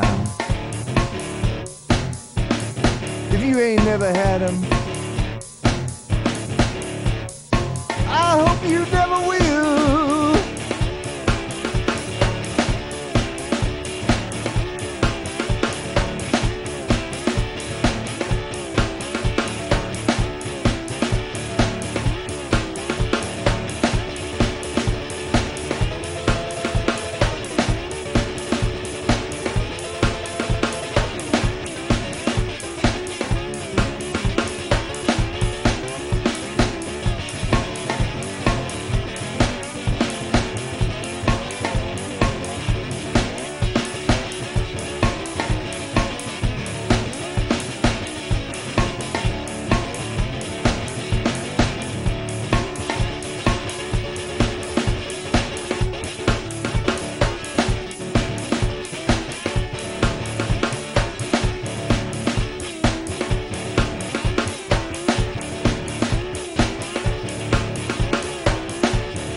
When I preach these blues, you come on in, take your seat and sit on down.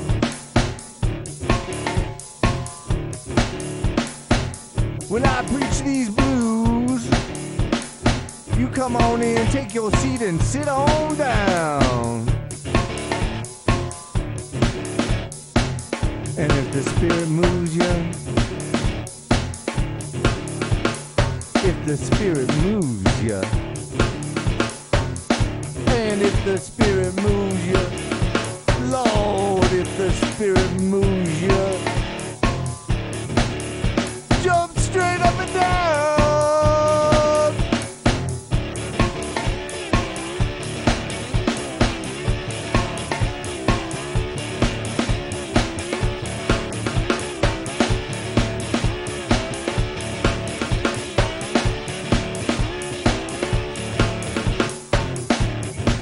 Ah, let these blues is a lowdown and an aching heart disease.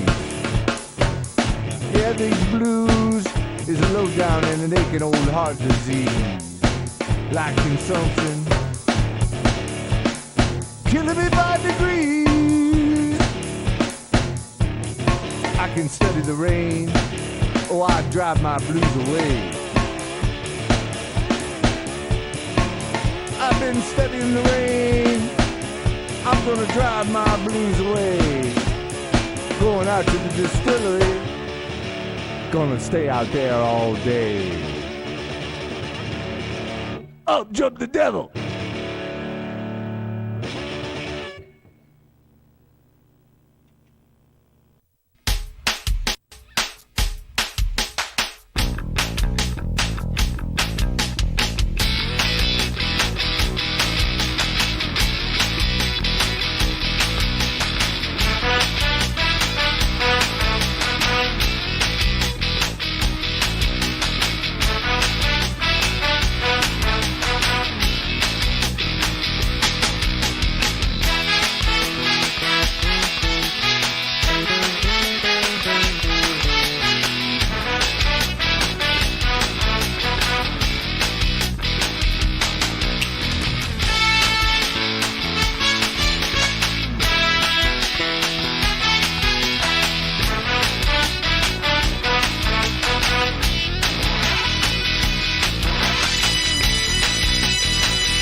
Alright, welcome back to the last half hour of 10 Cent Beer Night here at PolymerCityRecords.com. Seth here. Chris. And Chris. We didn't kill each other talking about the Browns and Steelers, so we've agreed it's going to be a good game. Of course, we picked our teams to win.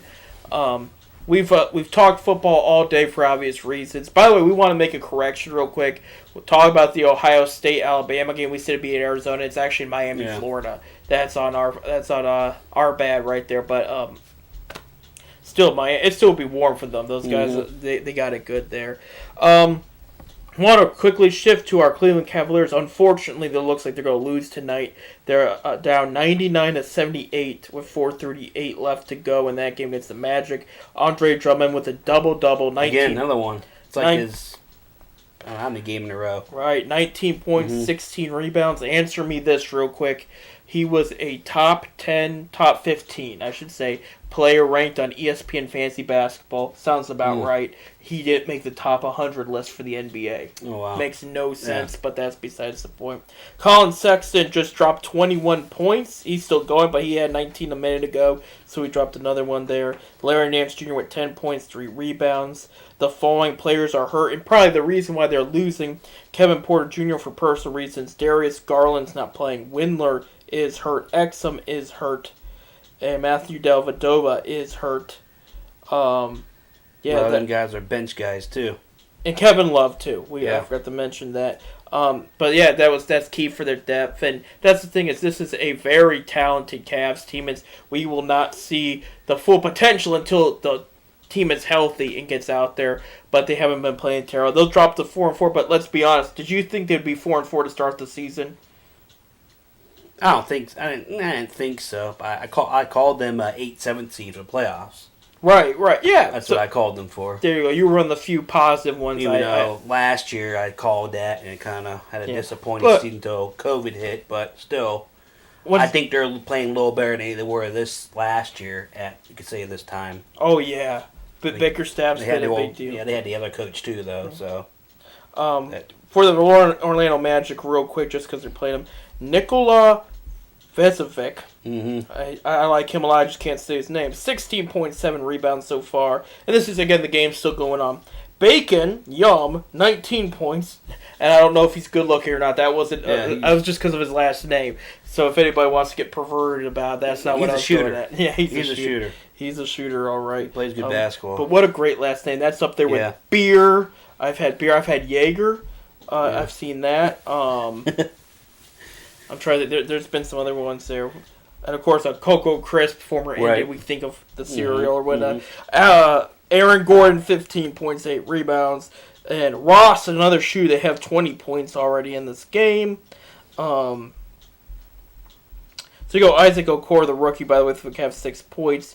What a great pickup, by the way, for the Cavs was JaVale McGee. Hasn't done a ton today, 6 points, 5 rebounds, 3 assists. But that was a guy I think the Lakers could still use back. Not that they were not playing well, but that's a guy they probably should have hung on to. He's been playing very well here for Cleveland. I think a lot of them guys, like Kim, Rondo, I think they wanted to go after one of the championship. Especially Rondo wanted to go. Right. He didn't even hold back saying he didn't want to go. He wanted to stay. He wanted to go. I think a lot of them guys won that championship, and they kind of wanted to go to prove themselves somewhere else. I think it's same happened to McGee.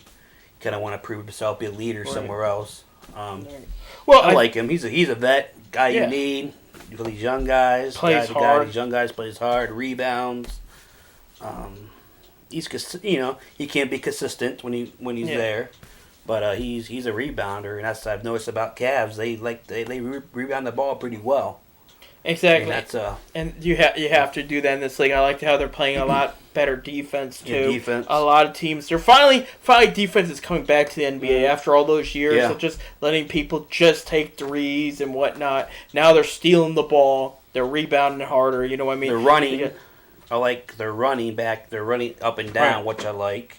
They're moving the ball, which I like. They're playing. Number one, they're playing hard. Right. I mean, they're playing hard. That's one big thing. JB has, I think, is put in his team's head is effort and attitude, and you can definitely show it. Even right now, I'm sure they're playing well, pretty hard still. Even though the game the other night they got blown out, 100-something, 80-something, and they're still playing hard. So exactly. That's one thing I shouldn't notice. They're playing hard. They're exciting to watch.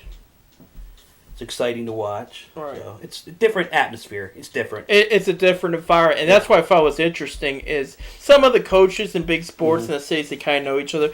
Bickerstaff knows Stefanski pretty well. You saw what Stefanski did with the Browns. I think that's what Bickerstaff wants to do with the Cavs is there's a certain tone and a certain way they want to put in place that is there for any player that joins the team and said, this is how we run things, and they build on that and whatnot.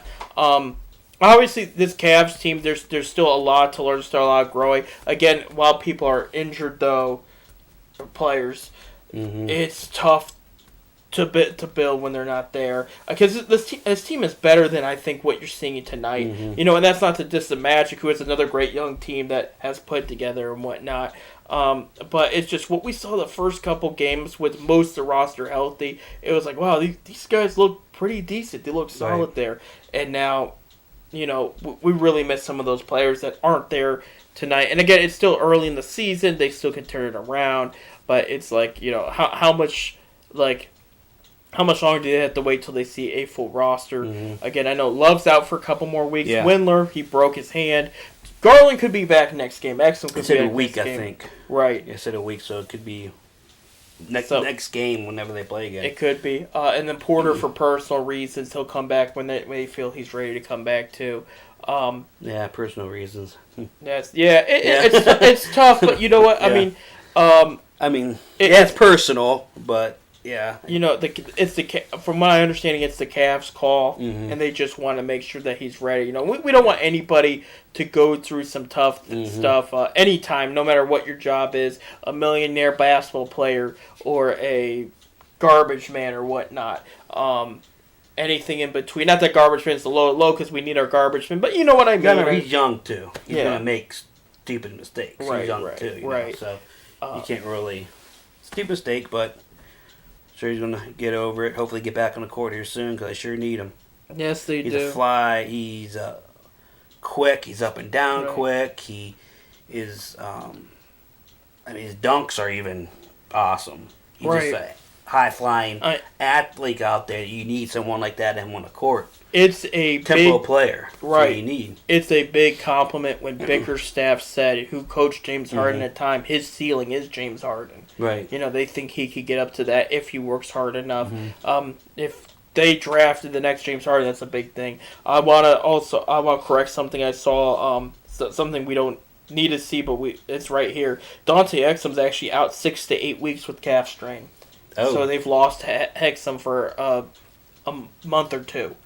So that's going to hurt them, and that's going into March almost. So that's so we'll see. I mean, but they're just going to keep fighting hard and playing hard, And this is also a great opportunity for guys like Larry Nance who get to play more, and who's also a great leader in that locker room and whatnot. And again, Colin Sexton, he doesn't mind handling a lot of the scoring and whatnot. So, yeah, I mean, I'm excited. I think, again, they're going to drop to 4-4 right now. It's 86 to 101 right now with 2:12 left. They're just hanging in there right now. That's all you can say. There's not a ton much you can say. They had this 6-game road trip they're on. And I think they might have, 2 left out of this road trip after this. Let me look. I got it right here. They had Grizzlies and Bucks. Yeah. And then they come home for a while with Grizzlies, Jazz, and Knicks at home. And those are going to be tough. Grizzlies are banged up, though. You could probably take advantage of that. But they played the Lakers tough the other night, too. Yep. Even without Morat and a couple of their other key players. I mean, their best players are top 3 players. So I'm looking ahead a lot of Eastern Conference games. They do play the Lakers this month in Cleveland. Right? On the 25th there. LeBron James returning to Cleveland there. So that'll be interesting. But a lot of games left in the month of January. It's not as spread out. But we're glad to have these guys back. They took the longest break they've ever will in their career. And it's been very tough on them. But to continue to grow after that, that's a big deal, I believe they're a playoff team. I believe they can get in. Either it's 8 or 7. I believe they can get in. We just need those guys healthy. To come back, we need Okoro and Osman to maybe step up on some scoring too. You know what I mean? It's going to. I believe they can make it too. They can make some noise, but it starts with getting a healthy roster, guys consistently out there and whatnot. Because, Kevin Love, I mean, that's 20 points, 10 rebounds a game, not there. Garland was playing very well. I was picking him up on fantasy teams. He was putting up big points for fantasy. You know what I mean? Just because he had the highest assist numbers, he was scoring 20 points a game. I mean, that's 40 points right there between the two. They just need to get something going. Right. You know what I mean? Okoro, good defense, not scoring much, but I mean he'll get there when he gets there. He's got that Georgia hustle right there with Sexton, so we'll eventually see it. It's good. What people understand too is a lot of these NBA rookies. Not everybody's a LeBron or Durant that's going to come in and just tear it up. I mean, even Zion Williamson did not tear it up at all last year. Morat did, but a lot of them do not out the gate. So it takes a little bit there, but I think Zion could have stayed healthy. He could have maybe seen a little bit more out of him, but he couldn't stay healthy. Oh, this is a big problem. I mean, that is because of a big injury to his ankle in college, so screwed him up. Right. But your opinion, who do you think's a threat in the Eastern Conference? We'll start with the Nets. They played very well without Durant last night. Actually, it was one of their best games without him. There's the Nets, the Celtics too. I love what the Celtics are building in Boston. Just the core, and it was mostly draft picks. It's like what the Warriors had a few years ago before they added Durant, where they were just getting role players in there, and they were getting just picking the right players in the draft and building on that. Something I want to see the Cavs do. The Cavaliers, what they're building more reminds me, hopefully, of what the Spurs had, where they were consistently good. They won 5 championships under Popovich, but they always had that core, that team united inside and outside the locker room. No drama, no BS, you know. You got, again, Celtics next, Raptors. Raptors for sure are always a tough team there. The Heat, Eastern Conference winners, you know, they got one of the one of the oldest teams in the league, which in basketball, that's a big deal. That's a good thing. It might not be for other sports, but for basketball, those are the teams that most likely make the finals with all the experience and whatnot they have. Moving on, because there's somebody else I'm missing there. Orlando will be in the playoffs, but it will be in the playoff talk. That's a team I see right now. A threat, actually, an up-and-coming threat into the Eastern Conference. Can make a lot of noise. They're making noise now. Right. But, of course, they've had their schedule kind of help them out on that, too, right now. But I think they're a threat, along with the Nets. Can the Nets stay healthy? You know, that's going to be a thing, too. But with Kyrie out most of last year, they played really well. Right. That's why, like, I looked down when Kyrie was saying, well, Steve Nash, he's coach, but he's not really the coach. I said, shut up. They went to the playoffs without you. You were not even a factor. You know what I mean? But Dinwiddie, what's his name? For the Nets. He's hurt. He's out for the year. Oh, yeah, they're...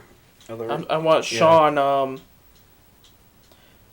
He's very good. I want to get because he filled in well when Kyrie was hurt. Spencer Dinwiddie, not Sean, but Spencer. He's out for the year, and that's going to hurt them big time as far as going the Nets going forward. The Bulls are a good young team. They need a little more. Right. The coaches keep switching the coaches. That's been hurting them too. Same with the Cavs though. So finally the Cavs found their answer. We'll have the Bulls. Bulls have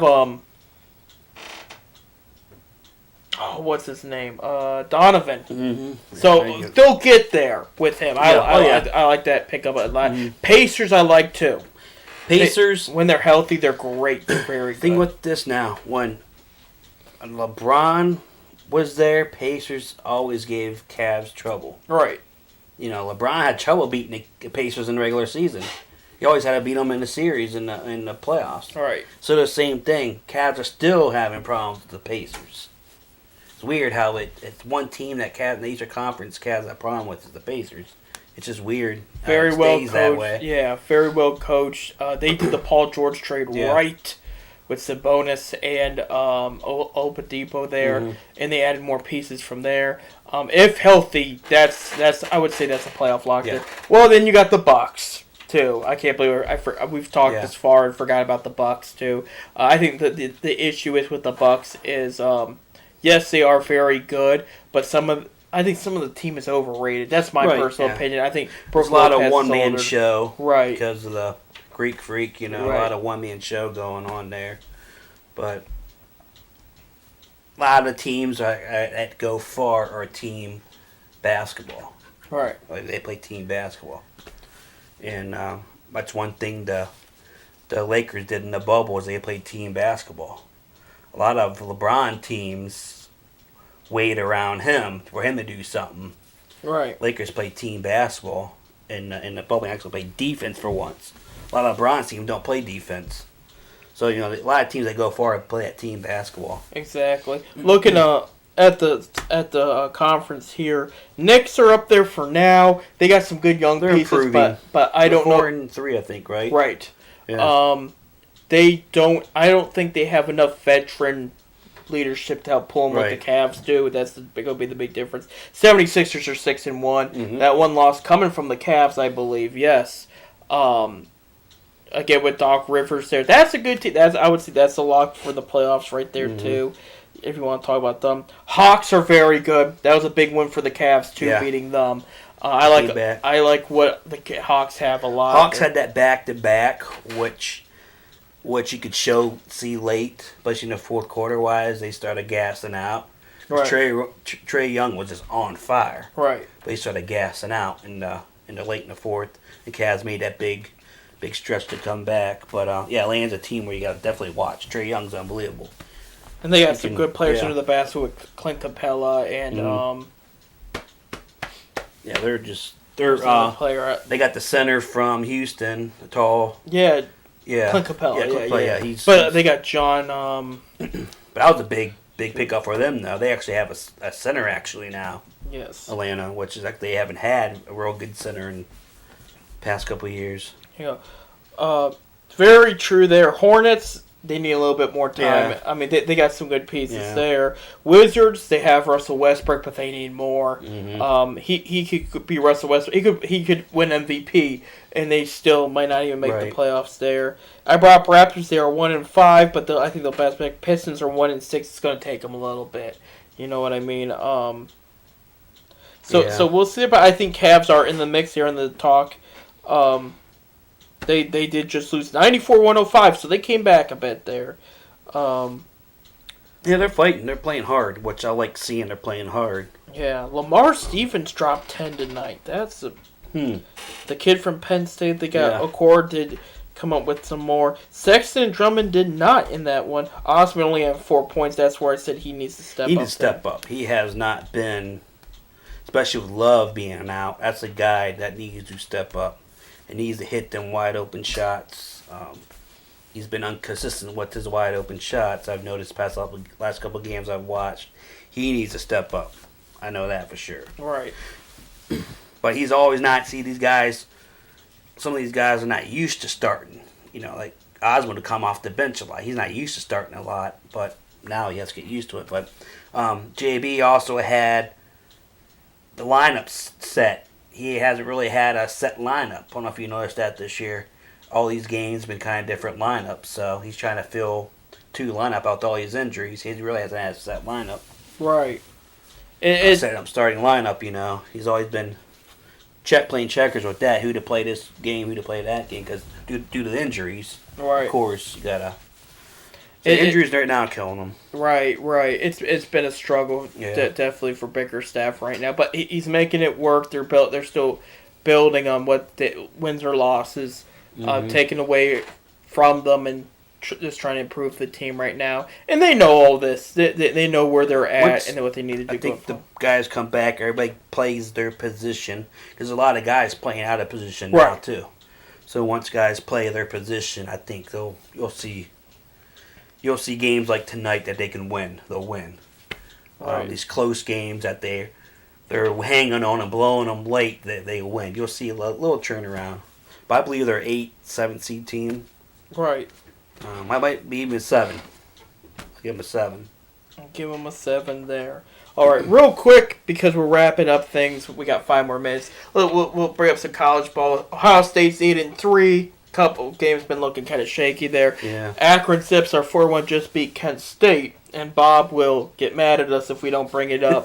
And I looked it up. He's right. He's right. Of this past week, Lauren Christian Jackson of the Akron Zips becomes the first Akron Zip player to win NCAA Player of the Week. Not MAC player, NCAA Player of the Week. So Lauren Christian Jackson dropping 31 on Kent State last week. And in Akron beat him. Right now, they're not scheduled to play each other again. It might change. I don't know. Yeah. But we'll see. But overall, good start for the Zips at Ohio State. It could be worse. It could be Kentucky. You know what I mean? Yeah. But Ohio State's got a pretty tough conference there. The Zips are second in their division, but they haven't played much. They've only played 5 games, so they're 4-1 there. So just again, we're not that deep in the season, but it's looking like hopefully Akron can keep their head up there. They're 2-0 in the conference and stay afloat. Only Bowling Green and Toledo have played more. Bowling Green's 8-2. Toledo's 9-3. Wow. Man. They've played that many games. That's interesting. Yeah. Well, they might have played it today. They played a tournament or something. I know Zips tournament got canceled. They were supposed to be in. That's probably what happened there. I haven't looked too far into it, but it's it is what it is there. It's just a shame we can't go to games, can't do all of this. It's just would you pay doesn't feel right. $500 just yourself to go to the Browns and Steelers game? No. Me neither. Even if it's the play. Now, if it's the Super Bowl, maybe, yeah, okay. That I mean, you know. Now, if we're in say different times right now, maybe, but not now. Not right. It's going. You gotta do this and this just to get in the game. This and this, that. Sit this far apart from people. It's not the same feel. No, it's to me not. as going to a game. I was watching before it was the night before the Week 17 games. They were showing the replay of the Browns playing the Falcons in 2002. And that was the game they needed to win to make sure they even talked a bit about it being in the playoffs and how loud that place was. I mean, if we had the normal crowd last Sunday when Chubb scores that touchdown, that place was probably going to be shaking. Yeah. But they didn't get that. You know what I mean? And I think every team, if you're in this position, deserves that in some way. You know, and I know even if you're not that way, like the Cavs and how they've been playing, if they had their normal home crowd, that place would have went nuts. You know what I mean? They still draw well, even you know LeBron James or not. So it stinks for everybody. It really does. We'll just have to see where. I do believe the turn is coming. I mean, no, I don't have any special information, but also being in the music business too, and where they're targeting certain dates, what they think is going to happen. It's looking encouraging around the 1 year mark. We might see a big difference. It's again right now it's all hearsay, but I'm not making any promises. I'm just telling. There's been some positive feedback from all kinds of industries of where they think we'll see some normalcy soon. But it's a we'll see thing. You know, we just got to take care of each other till then, and not kill each other too much. Yeah, you know what I mean. And I'm not talking political. I'm talking Browns and Steelers. But that's that's it. I'm looking forward to Sunday and Monday when we come back Wednesday. We have you back, assuming. No matter what happens, because we'll have to talk about what happened this past week. So, real quick, we have a little less than a minute left. A quick rundown. Browns and Steelers, Sunday night at Pittsburgh, round 1 of the playoffs. Monday night in Miami, we have number 3 Ohio State Buckeyes against number 1 Alabama Crimson Tide. Nick Saban going against his home state. It's going to be a good weekend. It really is. Unless your teams do completely terrible. I'm talking about not just Ohio. I'm talking about just in general. You know, that's one thing, but we'll find out. Thank you, Chris, for coming on. We'll probably see you next week, assumingly. Thank you guys for tuning in. We really appreciate it. Our first of 2021 won't be our last. We'll be back next Wednesday, 7:30 Eastern time to 9:30 Eastern time here at PolymerCityRecords.com. I'm Seth. I'm Chris. This is Ted Set Beardite, and as always, go Browns. Go Steelers.